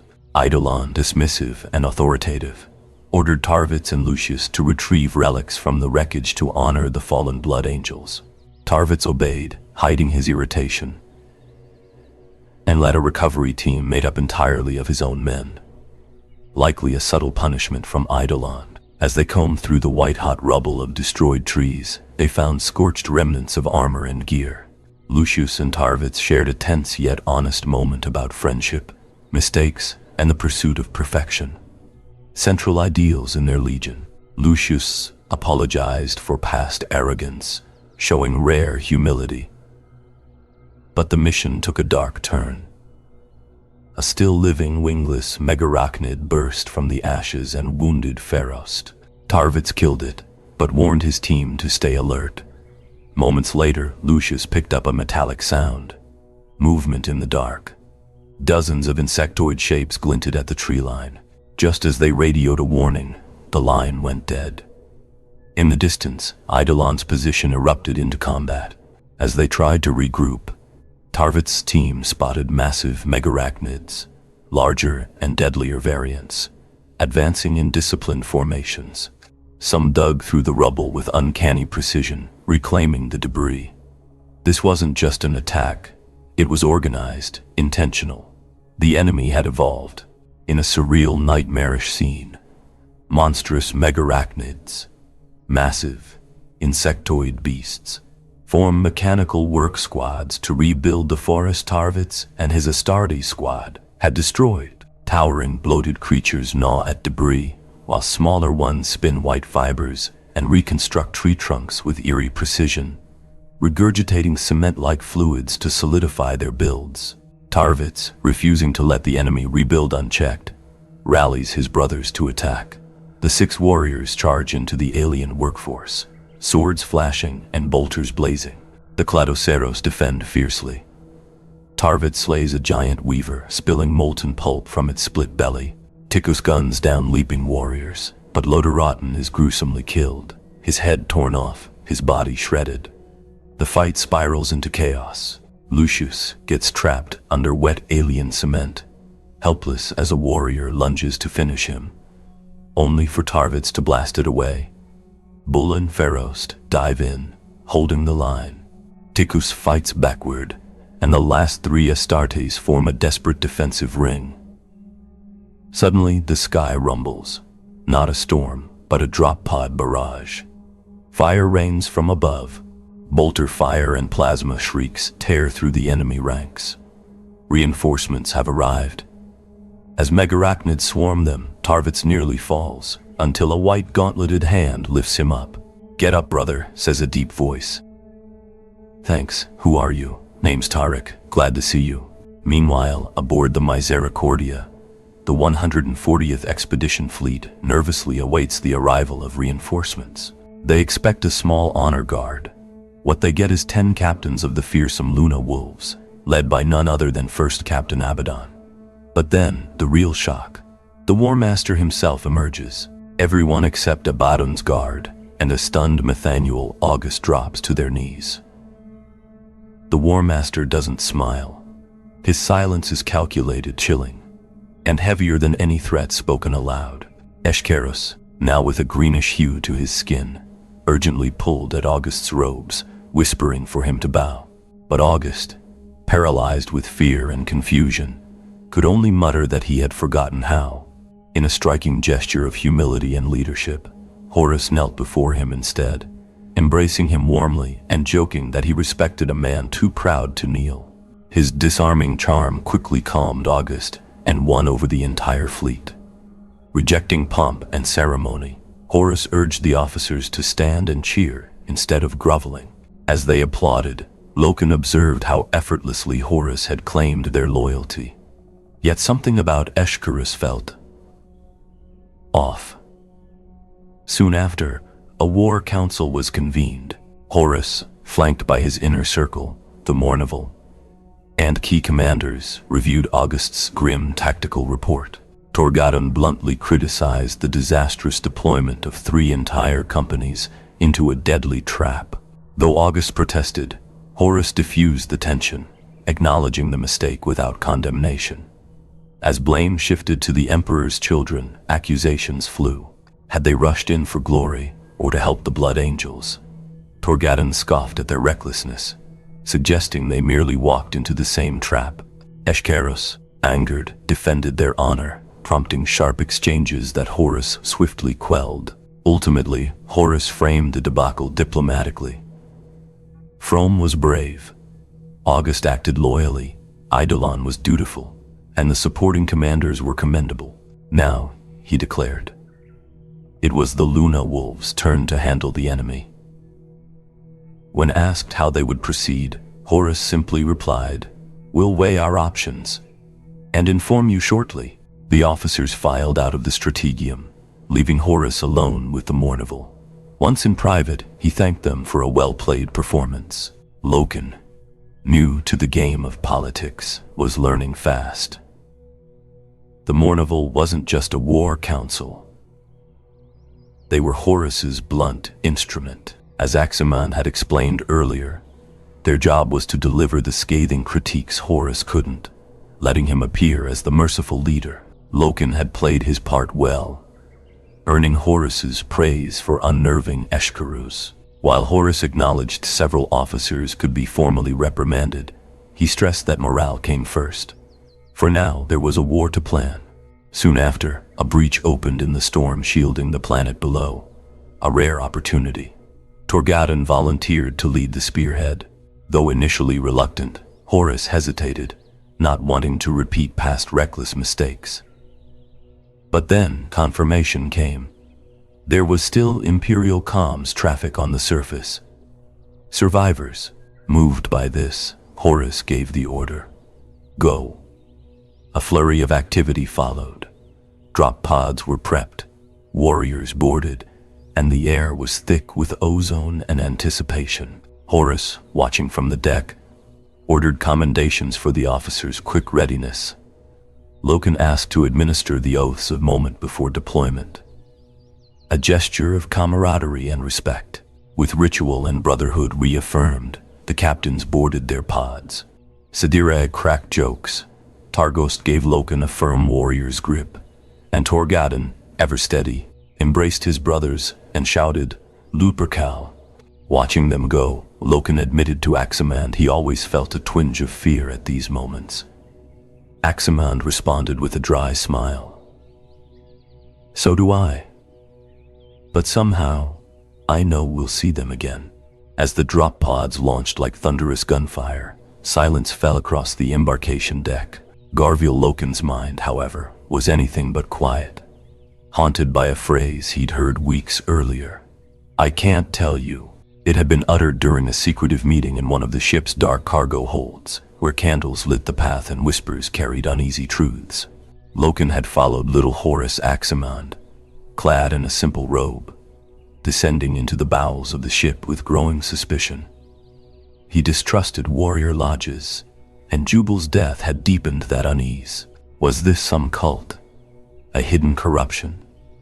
As he entered the gloom of the meeting, greeted by hooded figures, he feared the worst.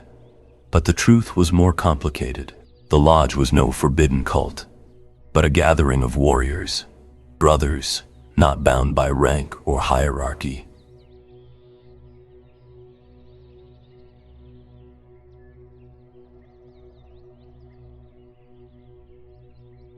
Familiar faces emerged. Torgadon, Sidirae, even Serghar Targost, the lodge master. They welcomed him not as a recruit, but as a peer. They asked only for his silence. No threats, just a request for privacy. Loken, still bristling, accused them of secrecy and betrayal. He reminded them of their oaths to truth and the Emperor, questioning how such clandestine meetings could be justified. Their answer, brotherhood. The Emperor, they claimed, didn't understand what it meant to share true kinship. The lodge offered a place where captains and common soldiers could speak freely, without fear or formality. It was old, older than the Imperium itself, and deeply rooted in warrior tradition. Torgadon spoke of unity, of strength forged not just in rank, but in personal connection. Ekadon, once Loken's rival, admitted newfound respect after hearing him speak. In this place, enemies could become allies. Faced with this revelation, Loken chose not to condemn them, but not to join them either. Not yet. He turned to leave, but not before acknowledging the possibility of understanding. Perhaps for now, he said, leaving the door to the lodge, and to trust, just slightly ajar. The informal gathering lasted 2 hours. Torgadon brought wine, Sidire some bread and meat, but no dark rituals, just brothers talking. Aximon shared war stories to help them prepare for future battles, followed by Torgadon's terrible jokes. Amid the camaraderie, Aximon quietly asked Loken where he thought the idea for the Mournival came from. It was, he explained, a semi-secret group born from the now-forgotten Loge. An informal circle meant to give men, especially lower ranks, a safe place to speak freely. No oaths, no theatrics, just a single rule: don't speak of the Loge to outsiders. Loken, previously suspicious of the Loge, realized he'd demonized it unfairly. Later, Loken confronted Nerovipus, who admitted he'd long been part of the Loge, but hid it out of respect for Loken's earlier objections. Loken reassured him, touched by his loyalty. They joked about the medallion of the late Jubal, symbol of Lodge membership, and who had taken it, but Vipus denied it was him. As the meeting ended, Torgadon caught up to Loken. They teased each other, exchanged friendly jabs, and playfully slapped overhead pipes, but Loken grew serious. His concern was not what the Loge did now, but what it could hide in the future.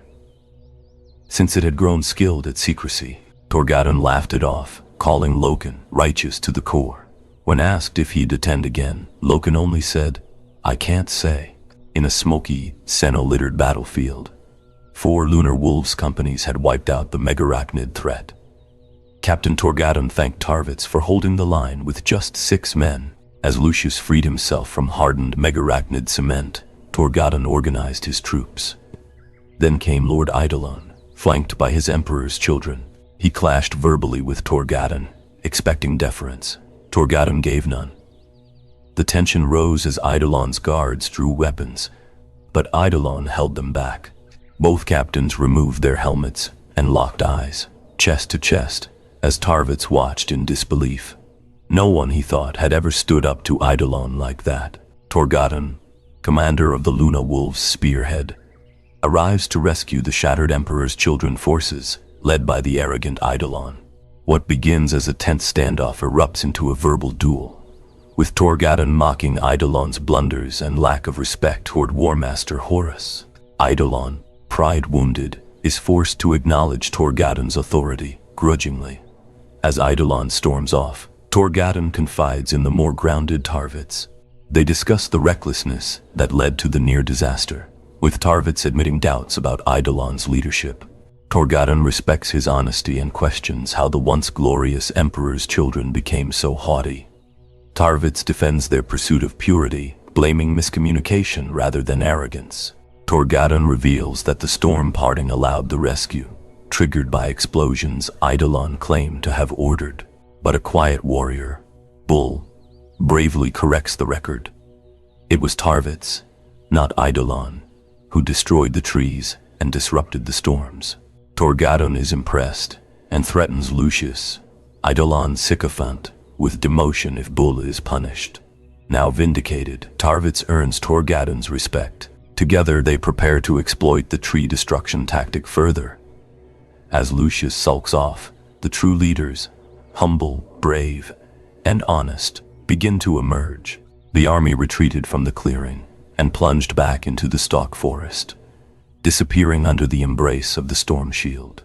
Torgadon's Terminators led the way, with Trice Bocus's tank men carving a broad path through the dense growth using their power swords. They advanced 20 kilometers through the wild weather, fending off 2 megarachnid ambushes with disciplined bolter fire. The terrain shifted as they neared a steep plateau edge.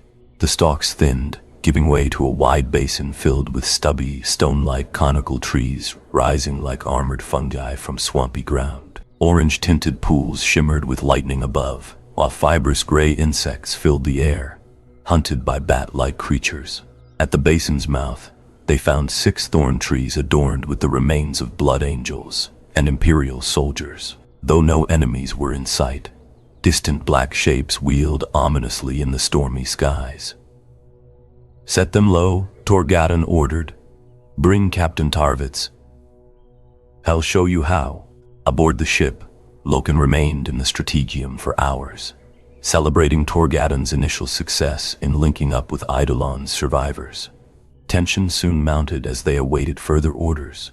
Abaddon prepared gunships for emergency extraction, while Aximand paced silently and the War Master secluded himself with Malachurst. Loken stood watching the command deck below, discussing tactics with Tybalt Mar. Mar and Moy, near-identical sons of Horus known as the One and the Other, were both seasoned and skilled, though overshadowed by legends like Abaddon.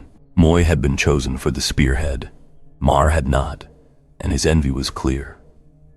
Kuruz, an aging relic from the Legion's earliest days, joined them. Gruff and nostalgic, he still used outdated salutes and spoke in a low, half-heard voice, earning the nickname Half-Heard. Though many found him tedious, no one had the heart to dismiss him. "This'll be over in a day," Cruz declared, certain the mission would soon end. He doubted Torgadon's success, reminisced about the Emperor's children, and dismissed the campaign as a mere rescue op. Mar, clearly frustrated, wished he were planet-side. Loken eventually excused himself and descended to the decks where his 10th Company waited, half-armored, weapons prepped, everything in place. It was busy work. They had been ready for weeks. He briefed his squad leaders, spoke to the newest Astartes, and knew the battle ahead might be their first true trial. In the solitude of his armory, Loken tries to clear his mind with mental exercises, then turns to the Chronicles of Ursh, a brutal mythic account of ancient wars given to him by Cinderman. The book is filled with grandiose tales of slaughter, techno-barbarian empires, and monstrous armies marching beneath atomic skies. As he reads, Loken becomes engrossed in the savage campaigns of Caligan's generals, especially Shankal's invasion of the high-tech Nordafric conclaves, driven more by envy than strategy. Amid endless lists of battles and glories, one passage strikes him. The final stand at a fortified sanctuary where the last Nordafric hierophants unleash bizarre magical plagues. Troops go mad, melt, or mutate into demons that turn on their own. Shankal sends his destroyer invokers, led by the enigmatic Maffeo Orde, into a mysterious 6-day sorcerous war that ends with the sanctuary annihilated and the sky stained blood red. It's the first time Loken senses the book's myth might mask darker truths, real sorcery, not hyperbole. Troubled and intrigued, Loken wonders why Cinderman gave him the book. He sets it aside, feeling mentally clouded, and contacts command. Nothing new. He packs away the volume in a battered metal case containing mementos from his long warrior life. A broken knife hilt, tattered feathers, a wire once used to strangle an Eldar champion. Then, from a cherished pictograph plate gifted by Carcassy, Loken discovers a hidden file, grainy, haunting images of Jubal, or rather, the monstrous creature he became in his final moments. The images disturb him deeply, blood and sweat frozen in air, the subject blurred and unnatural. Jolted, Loken sheds his armor, dons a simple robe, grabs the data plate, and a wrist calm, and departs, shaken and searching for answers.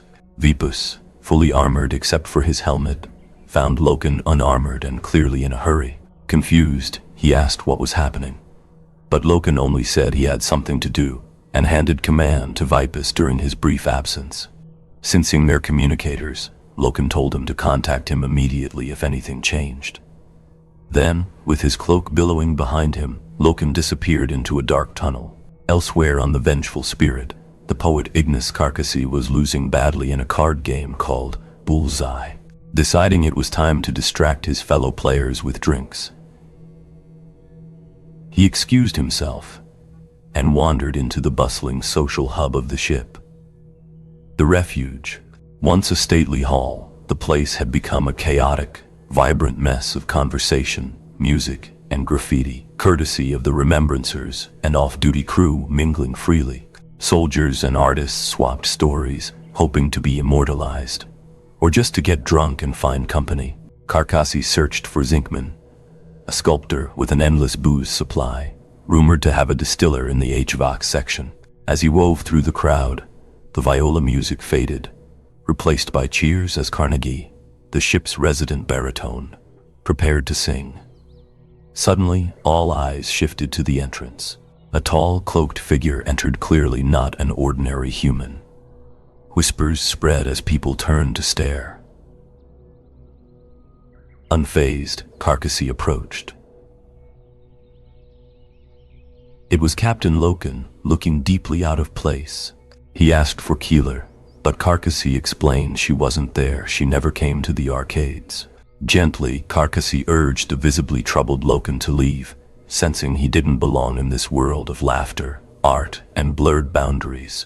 Loken and Carcassy moved through the shadowy corridors of the ship's residential decks in search of Euphrati Keeler. Carcassy guides him through the maze of former officer quarters, now overtaken by the eclectic chaos of Remembrancers. Loud music, laughter, murals, and scattered debris. They arrive at Keeler's room. A half-dressed hostile soldier answers the door and tries to block them. Loken quickly and effortlessly subdues him. Inside, they find Keeler wrapped in a bedsheet, disheveled and clearly shaken by recent events. Loken apologizes for the delay in responding to the pictographic records she sent him, images of a disturbing incident. She admits she sent them in a moment of despair, plagued by nightmares and contemplating suicide. Her friends helped her recover, and she claims to have destroyed all other copies. But Loken insists on discussing the images. No one else has seen them, she says. She didn't trust the authorities to preserve them. They just chalk it up to a wild beast, suppress the truth, and destroy the files. She suddenly becomes defiant and loads the data into her image viewer. As the screen lights up, she points out strange distortions in the photos, evidence that what she captured doesn't belong in physical reality. She insists it's no sensor glitch or lens flare. Whatever it wasn't natural. Loken, visibly disturbed, admits he hasn't studied the images closely yet. Keeler shows Loken a disturbing image. At first, it's a blur overlaying a monstrous figure. But after enhancing it, a semi-human form becomes clear. Xavier Jubal, distorted and screaming. She doesn't know him personally, but recognizes the unmistakable features of an Astartes. Why would her pictograph capture this unless something deeper was happening? Loken says nothing. Keeler tosses him the image and sinks back onto her cot, explaining that this is why she reached out. In her darkest moments, she hoped he would come with answers. Now she's moved past it, calling it what it was, a savage beast.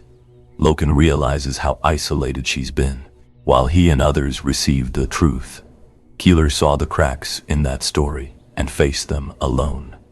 When he asks how she's coping, she says her friends helped her. She's found strength, almost saying faith, and believes the Emperor truly protects, not just in a symbolic way, but through Astartes, the Mechanicus, and all the might of the Imperium. Shielding humanity from threats it can't even comprehend. She thanks Loken for protecting her then, and now by keeping the truth hidden. But she presses him. How far does his loyalty go? If another brother fell like Jubal, would he still protect the truth? At what point would he choose humanity over the Legion? One corrupted brother, a squad, a whole company. Loken insists such disloyalty would never happen. The Imperium is strong, united under the Emperor and War Master Horus. But Keeler isn't convinced. Corruption, she says, depends more on where it starts than how big it is. Suddenly, Loken's communicator buzzes. He promises to return another time. Before leaving, he kisses her forehead and tells her to rely on her friends. "Are you one of them?" she asks. "Find out," he replies, donning his robe. As he exits, Keeler calls out one last request. "Delete the images."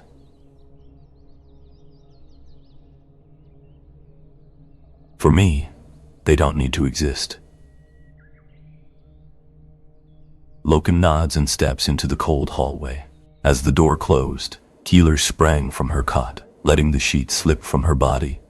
Naked, she crept to a cupboard, pulled out 2 candles and a small idol of the Emperor, and lit them.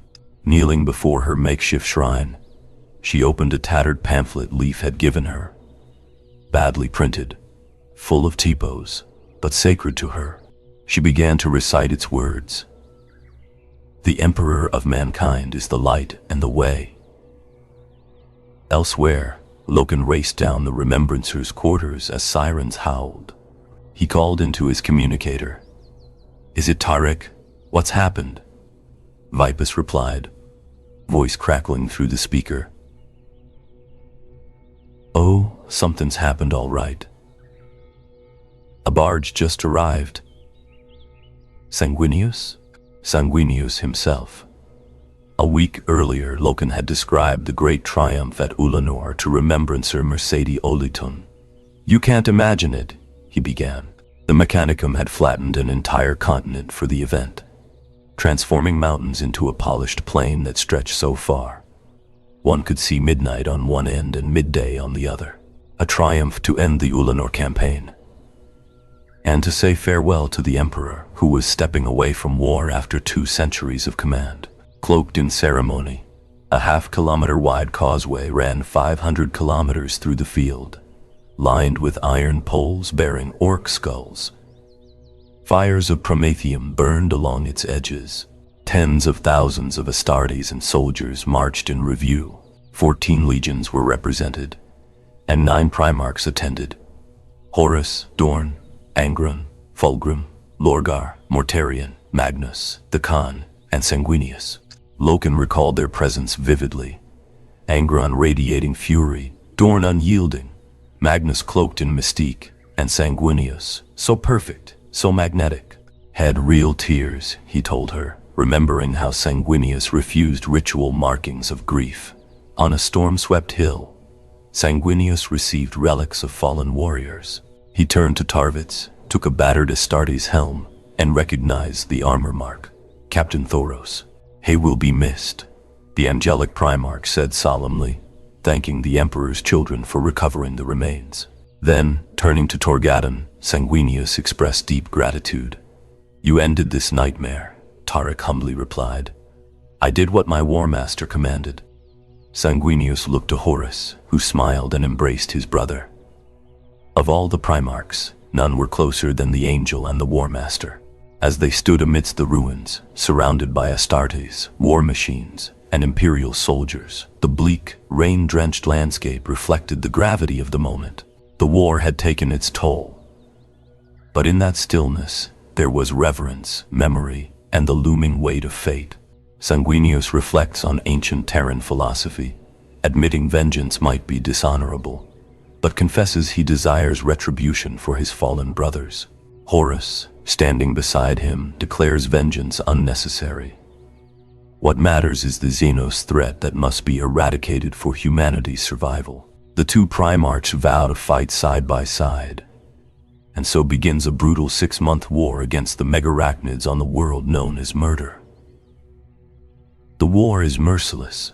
The megarachnids are endless, relentless, emerging from every crack in the red soil. Imperial forces, supported by mechanicum war engines, battle day after day. Despite the horror, the warriors remain in awe of their enemy's resilience. Little Horus remarks that the 50th creature he killed was as tough as the first. For the first time since his appointment, Horus leads his forces in person, though his advisors tried to dissuade him, warning his presence was too valuable to risk. Horus insisted on fighting. His desire to stand with Sanguinius outweighed political prudence. With his charisma and humor, he diffused concerns, hiding iron determination behind a brotherly smile. On the battlefield, Horus and Sanguinius are living gods, their union legendary. Loken marvels at the spectacle, later sharing the stories with Mercedes Oliton, a remembrancer hungry for every detail. She listens in rapture as Loken recounts titanic battles, heroic deeds, and terrifying Xenos mutations crushed under the titans of the Mechanicum. During the campaign, bonds form between legions. Torgadon and Tarvitz exemplify camaraderie, bridging tensions between the Luna Wolves and the Emperor's children. Even arrogant Eidolon, initially displeased by Tarvitz's actions, comes to see the value of honor through shared combat. Tensions simmer, however. Horus is troubled by the prideful demeanor of the Emperor's children. He confides in Sanguinius, suspecting their arrogance masks resentment of his new status as War Master. Sanguinius urges restraint, warning that unity among the Primarchs is essential. But Horus sees disdain for the Luna Wolves' raw nature, a disdain rooted in the elegance and self-regard of Fulgrim's sons. Sanguinius hints at a solution: embrace the Emperor's old suggestion and rename the Asipsive Legion to reflect their new prominence. Horus resists. He rejected the idea at Ulanor, but times have changed. As Loken later learns, the name proposed was Sons of Horus. The 6th month of war closes, and something unknown arrives. For days, mysterious signals and ghostly movements danced around the expedition fleet in orbit, hinting at the presence of unknown ships. Despite numerous patrols, no trace of any vessel could be confirmed, only spectral readings, like the shimmer before a warp translation. Anticipating reinforcements, perhaps even more Emperor's children, the War Master Horus ordered the fleet into battle formation. Then, from the system's edge, they appeared. 3 vast, gleaming warships of elegant, silver-white design, utterly unlike anything in Imperial records. As they approached, they broadcast strange, musical challenge signals, untranslatable, but eerily melodic. The fleet readied its weapons, but Horus commanded restraint. Fire only if fired upon. The unknown ships halted just within firing range, then spoke. Not with one voice, but a chorus, echoing through musical transmissions. Their message, delivered in perfectly clear human language, struck the Imperial communications like a thunderclap. Did you not see the warnings we left? What have you done here? The unexpected aftermath of the war on the planet Muerte saw the Imperials become uneasy guests of the Interrex, a distant, cultured human civilization. Some, like the disgraced Eidolon, loudly demanded war.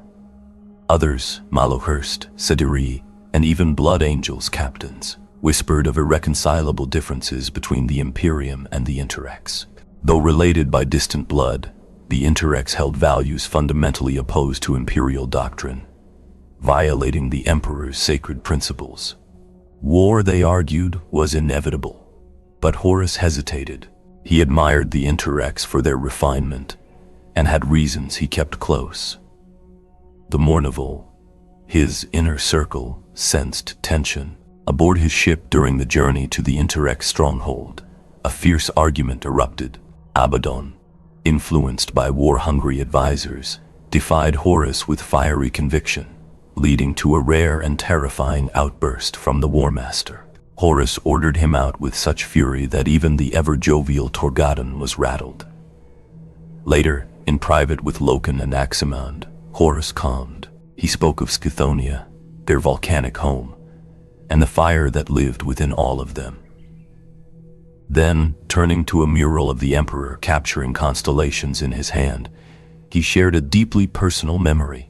The Emperor, whom Horus called Father, had once shown him the stars, telling him they were humanity's birthright. He gave Horus an astrology book, a child's text, and said one day the stars would each represent a sun. When asked which sign he favored, young Horus had chosen several.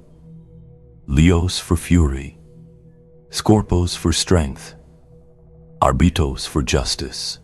But the Emperor was surprised he hadn't picked another.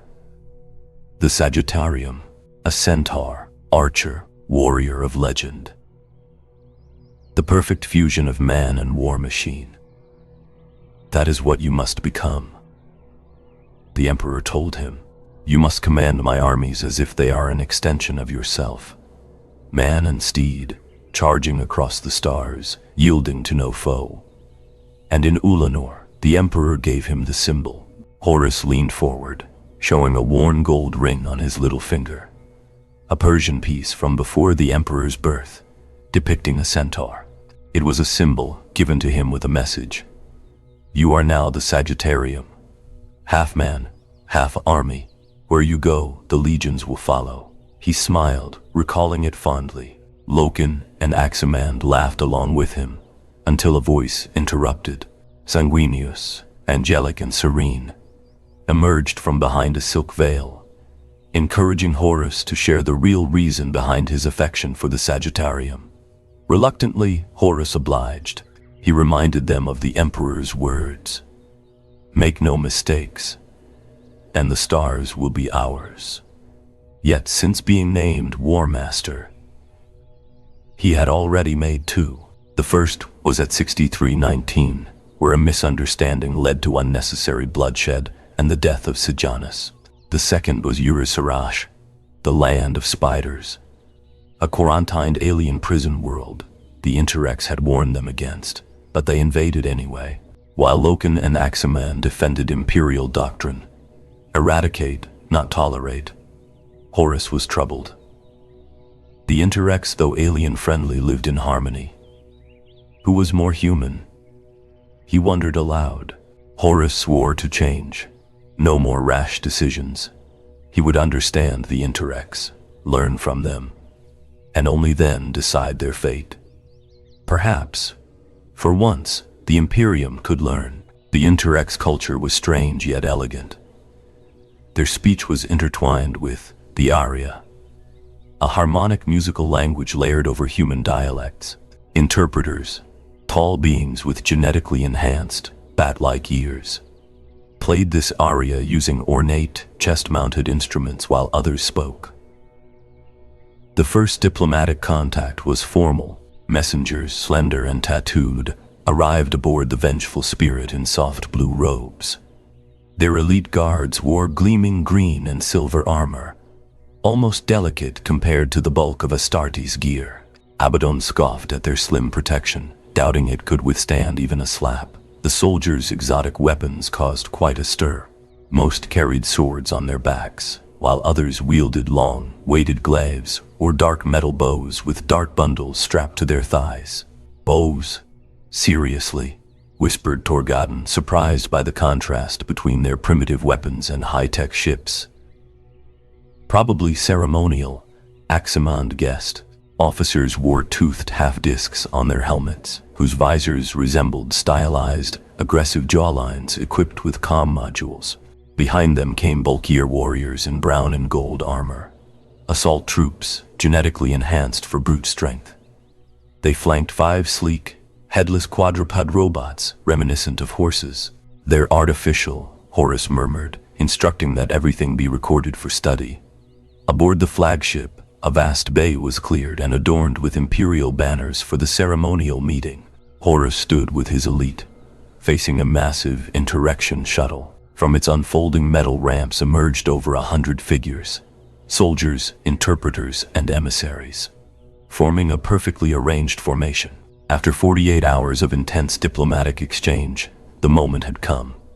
Horus stepped forward, offering a formal welcome on behalf of the Emperor. As he spoke, melodic sounds from the meterge interpreters echoed, translations in musical form.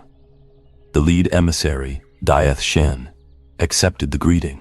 When Horus confirmed they hailed from ancient Terra, Shane reacted with wonder. This was the first contact with their long-lost human cousins in millennia. The Interrex had also originated from Earth long ago. Their peaceful tone turned uneasy when Sheen heard Horus's title, War Master. The word unsettled him. Horus clarified it was a rank, not a threat, though Shen raised concerns about their recent aggressive actions on Urusarek, a place the Interrex considered a xeno-sanctuary. To show sincerity, Horus ordered all his men to lower weapons and remove helmets, revealing human faces as a gesture of peace. The Interrex responded in kind. But not all were human. The stocky assault troops, the Primarchs, removed their helmets to reveal simian alien features, members of a once great alien civilization. Though initially at war, the Interrex had ultimately formed a deep cultural alliance with them, integrating the Primarchs into their society. Their shared history taught the Interrex empathy, leading to the creation of the aria, a musical tool for interspecies communication. Captain Abaddon remained uneasy around the aliens, who smelled distinctly non-human and bore an eerie bestial presence. In the discussion, Shane admitted that not all Xenos could be reasoned with. Like the Megarachnids, a hyper-aggressive species they had battled fiercely. After defeating them, the Interrex spared their lives, relocating them to Urusarek as a protected reserve. Warning beacons were placed to keep others away. Why not exterminate them? Malachurst asked. What right do we have to erase a species? Sheen replied, exile was the only humane choice. Realizing their mistake in attacking Urusarek, Horus offered a formal apology on behalf of the Imperium. Abaddon was furious. After 6 brutal months of war on the planet of death, he learned the alien threat they'd battled was one the Interrex had long known, and locked away. Their apology insulting. Abaddon, livid, raged at what he saw as appeasement of Xenos, calling it a disgrace to their legion and fallen brothers. Tension simmered within the Mournival, but Loken reminded them of their duty to advise Horus with honesty, not just unity. Negotiations with the Interrex continued in lavish, surreal settings. Despite a veneer of superiority, the Interrex were clearly fascinated by the Imperials, remnants of a mythical past they long revered. Eventually, a formal summit was proposed, one to include high-ranking Interrex officials and Horus himself. Yet Horus's attention was being pulled in every direction. Other warfronts demanded his leadership. 5 Primarchs had sent urgent requests, including the elusive Lion. 36 expeditions clamored for orders. Bureaucratic pressure from Terra mounted. Among the most disruptive was Enid Rathbone, an elegant but cold tax official who delivered Terra's new decree: collect tithes from all compliant worlds. Horus argued it was premature. These planets were still healing from conquest. But Rathbone insisted it was the Emperor's will. The room seethed. After she left, Horus voiced what many feared. Not aliens, not enemies, but imperial bureaucracy might be the greatest threat to the Imperium. A man will shrug at a new master, he said, but demand 1/5 of his income, and he'll reach for an axe. Erebus, the solemn first chaplain of the word bearers, had joined the circle, a seasoned diplomat and warrior. He'd come with a purpose, yet immediately stepped into a role of counselor, earning the respect of even the skeptical Mournival. A quiet giant of presence, Erebus brought calm to the chaos. When it came time for practice, Erebus impressed the warriors further by casually defeating Torgadon and Aximand in sparring. Then came Lucius, a brilliant, arrogant swordsman, eager to prove his legion's worth. in a breathtaking duel against Erebus. The two warriors danced in a deadly blur of steel for 16 unbroken minutes. The Mournival watched, stunned by their speed and skill. It was no mere training match. It was a clash of titans. Even Loken, normally brave to a fault, balked at the idea of facing the winner. "I've seen both the victor and the vanquished," he quipped. "No, thank you." At the 59th second of the 16th minute, Lucius landed the winning blow. With a sharp twist, he slipped his sword under Erebus' guard and disarmed him, pressing his blade to his opponent's throat. "All right, that's enough, Lucius," Aximon shouted, releasing the cage lock. "Sorry," Lucius said, not meaning it. He saluted Erebus, sweat dripping from his bare shoulders. "You fight well," Erebus admitted, catching his breath. "Time for Garvey," said Torgadon. "Not happening," Loken protested. "You're our best swordsman," Horus Aximand urged. "Skill alone doesn't win fights," Loken replied. "Oh, get in there and stop making us look bad," Aximand hissed. Lucius grinned, eager for more. "Show me how a Luna Wolf fights, Loken."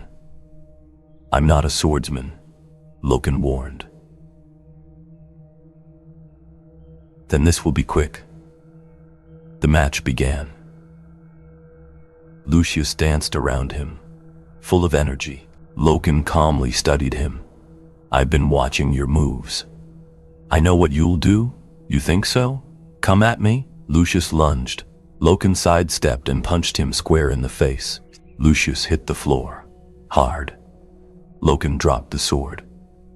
"That's how a Luna Wolf fights. Know your enemy, strike smart." "Sorry, Lucius." Lucius' reply was bloodied and unintelligible. Meanwhile, Erebus continued pressing a different matter. "We must consider the Interrex." "We will," Horus answered. "This is a major culture human, occupying key space. Allies or enemies, we must know. I'll meet their leaders." Zenobia, a border capital of the Interrex, hosted the summit. The city astonished. Built on coastal slopes, its towers of pale stone and brass gleamed above black-green jungle. Bridges and galleries swept down toward the Ammonia Sea. Though lacking visible defenses, Horus sensed hidden strength in their elegant, understated technology. The Imperial delegation, 500 strong, included Astartes, guards, iterators, and, by Horus design, remembrancers. These artists and scholars were meant to soften the image of a warlike force, housed in the Extranus Quarter, a diplomatic enclave for outsiders. The Imperials were treated with flawless courtesy. They toured Zenobia, its art museums, archives, and high-tech marvels. Statues stood beside light and sound sculptures. Stained glass reacted to sunlight and heat. Doors opened to motion, lighting adjusted with a gesture. Music drifted through the air. A city of beauty and mastery, both ancient and futuristic. While the Imperium boasts far grander and more imposing cities than Zenobia Principes, like Terra's hive spires or Prospero's silver needles. This border settlement radiated refinement and culturally sophistication. Upon arrival, the Imperials were met with a vivid ceremonial parade, culminating in an introduction to the Interrection military leader, Commander Jepta Nod, who wore shimmering armor and bore golden eyes. The procession was a spectacle of sound and color. Maturge interpreters chanted haunting arias, Gleaves and Sagittaires marched in gleaming formations. And robotic cavalry, once headless, now merged with riders, paraded like mythic centaurs brought to life through alien technology. Cheered by crowds showering ribbons and petals, the Imperials were led to their destination. The Gallery of Artifacts, part museum, part armory, housing an array of weapons from ancient blades to modern cannons, all protected by soft blue energy fields. Naud explained the gallery wasn't just for show. It represented the Interrection's conscious step away from war. But Aximand saw a hidden message. This elaborate museum mocked the Imperial's militarism. Abaddon growled in agreement. The tension spiked when Nod showcased alien weapons, particularly those of the Primarchs, a species that had forsworn violence unless sanctioned. These weapons, disguised as trinkets, were, according to Nod, consciously forged, becoming deadly nemesis to chosen targets. Their method, a mystery likened disturbingly to a curse. The alien guardian Asherot, who maintained the gallery, spoke with an eerie lisp, making even stoic Astartes uneasy. Though the Imperials feigned disinterest, iterators like Cinderman couldn't help but question the unsettling mix of advanced science and pagan superstition. His joke about curses struck a nerve. Nod didn't laugh. As the visit continued, it became clear. Beneath the civility and art, the interactions wielded a power as arcane as it was advanced, and perhaps not as rational as they liked to appear. Everyone stood as Horus, the War Master, entered the grand meeting room overlooking Zenobia's terraced city and glistening ocean. Security checks completed, Horus addressed his senior officers with a cold truth. 2 weeks had passed without progress. The interactions remained distant, curious, yet cautious. Molokhurst reported no diplomatic movement. The interactions sought only cultural and trade exchange, resisting any alliance. Abaddon, more forceful, insisted they should impose compliance, deeming resistance unacceptable. But Horus refused. Violence would only confirm their worst fears and ignite a conflict the Imperium couldn't afford. Not here, not now. Raldoron noted the interactions were content to follow their own path, rejecting war and the Imperial dream. Loken speculated they feared conquest. Abaddon agreed, calling their customs wayward, too alien to accept without change. But Horus stood firm. There would be no war, not unless absolutely necessary. Erebus, ever the whisperer, argued that the Interex's divergence from the Emperor's vision made them enemies by default. Then Horus challenged them all. Perhaps the Emperor's model was too rigid. The room fell silent. Sanguinius broke the tension with laughter, dismissing the idea that Horus might defy the Emperor. But Abaddon remained grave. He recited the Emperor's edicts: no tolerance for Xenos, uncontrolled psychers, or divergent human cultures. Yet Horus reminded them. The Emperor made him War Master, to complete the Great Crusade and interpret its mission in changing times. War had once been the only answer, but not anymore. The Interrex were not monsters. If the Emperor stood here now, Horus believed he would choose adaptation over destruction. Later that evening, Loken stood watch while Horus dined privately with Commander Jepta Nod, hoping to explore informal paths to agreement, perhaps even suggesting the interactions acknowledge the Emperor as humanity's leader. At least in principle, such a proposal was too delicate for formal talks, but Horus hoped Nod might respond favorably in a casual setting. Still, tensions were rising. The visit, now in its third unproductive week, felt increasingly fragile. Even Sanguinius had departed days earlier, regretfully but wisely, to manage pressing matters back in Imperial space and grant his brother more time to find a peaceful path forward. In the heart of the city, the towering, ornate mansion of Nod housed a tense calm. With its 6 floors of dark iron, polished wood, and stained glass, it was a striking sight. Though Interrex law forbade armed foreigners, a small honor guard was allowed inside to protect the visiting warlord. Captain Loken, accompanied by his chosen squad, patrolled the grand halls, alert and watchful. Amid the shadows and colored light of the house's artistic architecture, Loken discovered a curious book. Ancient, illustrated with grotesque demons and angels, and written in archaic Terran. As he studied it, an Interrex officer named Mithras Tull approached and struck up a surprising conversation. Tull explained that the book, a relic from their shared distant past, warned of sorcery and demonic corruption. It wasn't superstition, he said, but a cautionary tale rooted in reality. A force called Chaos, born from the Imperium, what Imperials knew as the Warp. According to Tull, this force was insidious and devastating, the greatest enemy of mankind. To Loken's shock, Tull revealed the Interrex had long feared Imperial forces might be tainted by chaos. Their hesitation in diplomatic talks wasn't distrust. It was caution. To them, the Imperial's massive frames, their obsession with war, even the title Warlord, reeked of the violent god of destruction they had been taught to resist. But Tull, now convinced of Loken's sincerity, began to warm, until an urgent message arrived.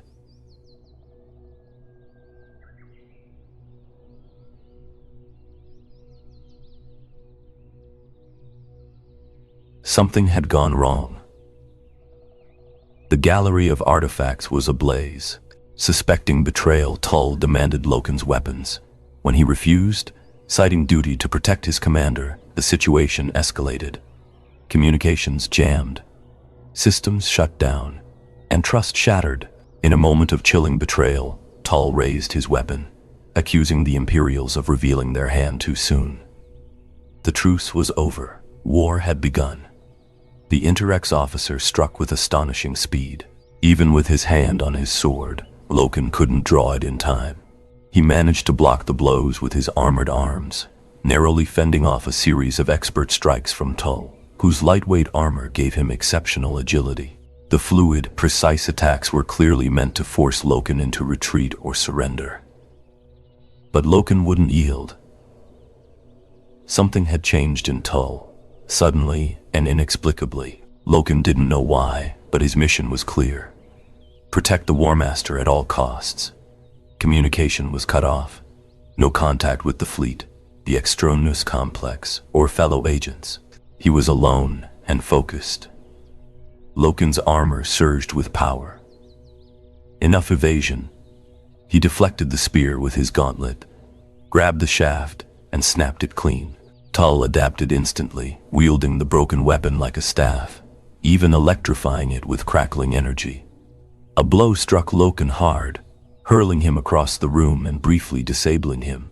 Recovering quickly, Loken drew his sword, a gleaming blade like a shard of ice, and pressed the attack, battering Tull with forceful strikes. Tull forced back, countered by drawing his own longer blade, dual-wielding with deadly intent. The duel intensified, fast, furious, and alien in style. They shared no common language of combat, every clash a lesson in survival. But Loken was relentless. He finally caught Tull's wrist, severed his arm with surgical precision, then smashed him unconscious with the flat of his blade. As blood pooled, Loken called out over comms. Only static replied. 2 Sagittars entered. Loken fired a warning shot, ordering them to drop their weapons. He pointed to the wounded Tull. "Save him," he commanded. While they obeyed, Loken vanished. Down a corridor, chaos erupted. An ambush. More Sagittars, bolts of light, lasers. Loken took them out with deadly accuracy. More enemies fell to his bolter. Though their armor was tough, the sheer force of impact crushed them inside it. Reinforcements arrived. Kairos and Ultrants. Comms were still dead. "We're being neutralized," Ultrants observed grimly. Suddenly, lightning-fast projectiles zipped through the air. Ultrants dropped, skewered by deadly precise darts. Ceremonial weapons, Aximand had once scoffed. Clearly not. More shots. Kairos was hit. "Keep going," he urged. Despite the wound, his enhanced physiology kicked in, and he rose, unloading his bolter. 3 enemies died in a hail of fire. As they moved forward, Loken realized the truth. They had drastically underestimated the Interrex. Loken and Kairos blast their way into the dining hall amid chaos and gunfire. Torgadon and his squad protect the wounded War Master Horus, retreating toward the south exit while enemy Interrex soldiers fire from the far side. The air blazes with bolter fire. Bodies, including a Luna wolf, lie twisted among overturned banquet tables. Loken spots Torgadon. "Tarek, good to see you, Garvey. What the hell is this?" "A mistake," Horus cries, broken and furious. This is all a mistake. As enemy bolts hammer the walls and a comrade falls, Loken shouts, "Mistake or not, we have to move. Now." Torgadon calls reinforcements to support Loken, who orders the retreat despite Horus's refusal. The fight to escape Nod's residence lasts 10 brutal minutes. Loken and Kyrus cover the rear, while Torgadon leads Horus out through the loading bays. Twice, Horus tries to turn back, unwilling to leave anyone behind, especially Loken, but Torgadon convinces him otherwise with unspoken words. Outside, Loken's guard regroups, minus Jeldon, whose fate remains unknown. Loken encounters 2 Sagittars and forces them to drop their weapons at gunpoint. He orders them to save the wounded Tull before disappearing into the shadows. In the corridors, Loken dispatches more enemies, outgunning Interrex warriors in close combat. He reunites with Kyrus and Ultrents, but communication is dead, and the enemy keeps closing in. Suddenly, Ultrents is pierced by 2 deadly arrows, their supposedly ceremonial weapons proving lethal. Kyrus takes a hit but insists on continuing, his enhanced body healing the worst of it. They re-enter the hall, still under fire, still chaos. Torgadon covers Horus, while Loken and Kyrus return fire. The desperation in Horus's voice is clear. This was never meant to happen, but Loken, unwilling to lose more men, takes command again. They fight their way out with sheer force and firepower. Horus resists leaving Loken behind, but in the end, he is convinced. They escape. As the group finally reached the street, Loken's remaining outer guard formed a protective ring around the wounded War Master. Everyone except Jeldon, whose fate remained unknown. Behind them, chaos raged.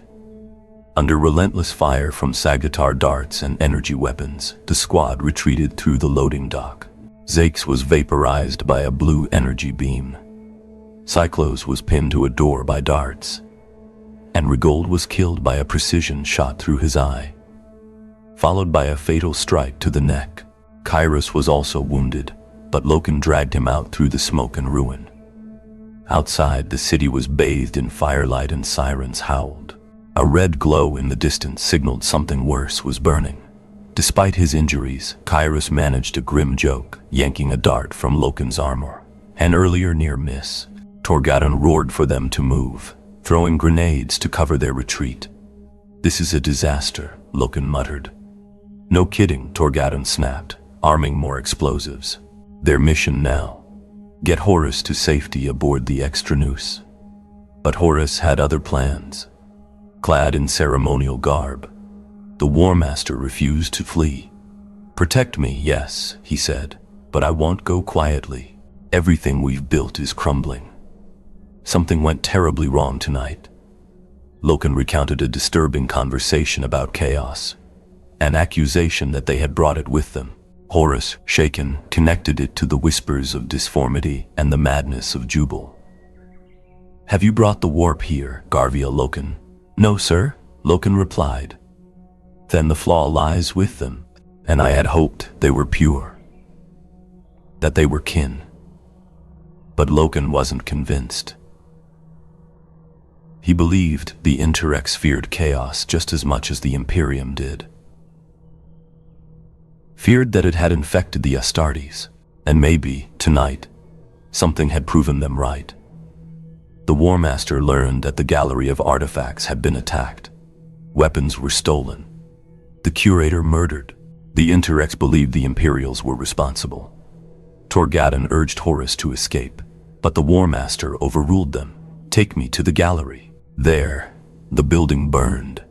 Containment shields collapsed, and an interpreter covered in soot accused them of theft and murder. "You could have asked," he gasped before collapsing. Horus ordered aid for the man. Ash rained from a burning canopy above. Zenobia Principus descended into horror. The forest was on fire, and panicked citizens gathered below the flames, watching their world fall apart. "They feared us all along," Horus said bitterly. "Now they'll believe they were right." Enemy warriors gathered on the terraces. Enemies, Horus scoffed. When did they become the enemy? They are men like us. Then, under a fiery sky, Horus raised his voice to the stars, desperate, betrayed, and alone. Why have you tested me so, Father? Why have you abandoned me? This is too cruel, far too cruel. As the insurrection formations closed in, Loken heard the thunder of hooves and saw Sagittars silhouetted against the firelit night. Arrows rained down like shining tears. Despite Torgadon's urging to retreat, Horus stood defiant, demanding to speak with Nod. But no answer came, only more arrows. Wounded but unshaken, Horus took up a fallen warrior's sword and bolter. They chose this, he growled. Now let them fear us for real. With a battle cry of Lupercal, Horus charged into the enemy lines. His warriors followed, unleashing a blinding storm of bolter fire. Robotic steeds shattered. Their riders hurled aside as Horus carved a path through their ranks. Loken and Torgadon flanked him, blades flashing in the inferno-lit street. It was the fiercest, most tragic battle Loken had ever fought. One that should have been immortalized in song and sculpture, as the warlord stood for honor and loyalty to the Emperor. But history would bury this moment, twisted by a future too dark to recall the truth. Bloodied and battered, Loken remembered a night long ago when he swore to defend Horus to the last. Now, surrounded sword in hand, he fulfilled that vow. Later, in quieter moments, Mirsadioliton asked what had been stolen. Ananatum, Loken said, some sort of weapon, though they had taken nothing. The slaughter had been for nothing. The battle had raged till dawn, engulfing much of the city. Cut off from command, Abaddon and Aximand had mobilized reinforcements from the extranus. The insurrections got their first taste of imperial might, and it would not be the last. Aximand's forces reached Horus first, while Abaddon stormed control points and restored communications. As insurrection ships moved to attack, the Imperial fleet began its assault. A full extraction followed, and Horus sent a final message expressing regret, denying all accusations. No response came. Back in Imperial space, Horus made a declaration. The Luna Wolves would now be called the Sons of Horus. The change was welcomed across the fleet. Remembrancers toasted the new name. Euphrates Keeler prayed to the Emperor in secret thanks. And deep in the shadows of the vengeful spirit, even the vermin stirred in the echoes of a moment that would reshape history. By candlelight, the man held the strange blade aloft. Its rippling flint-gray edge gleamed like diamond, an object of beauty, power, and ominous promise. It breathed with potential, with curse. Erebus slowly lowered the anatom, placed it in a chest, and shut the lid. Was that all? We tried, Loken said. We truly did. It was noble. Peace would have been easier, but we failed. As he polished the scratched breastplate of his armor, knowing it was beyond repair, Loken reflected aloud. Was it a tragedy? She asked. Yes, but not our fault. Never have I been so certain of anything. Certain of what? Horus. As War Master. As the Emperor's chosen. Watching him try. There was no doubt. The Emperor chose wisely. And now, with the Interrex, maybe peace will be pursued. But they're distant and uninterested. If that fails, a military expedition will come, eventually. And us? Smiling faintly, Loken shrugged. We rendezvous with the 203rd Fleet at Sardis, before beginning a compliance campaign in Kaietes. But we're making a quick detour, settling an old debt. Erebus asked the War Master to intercede. Intercede where? Loken looked up. A small moon, he said. In the Davin system. How?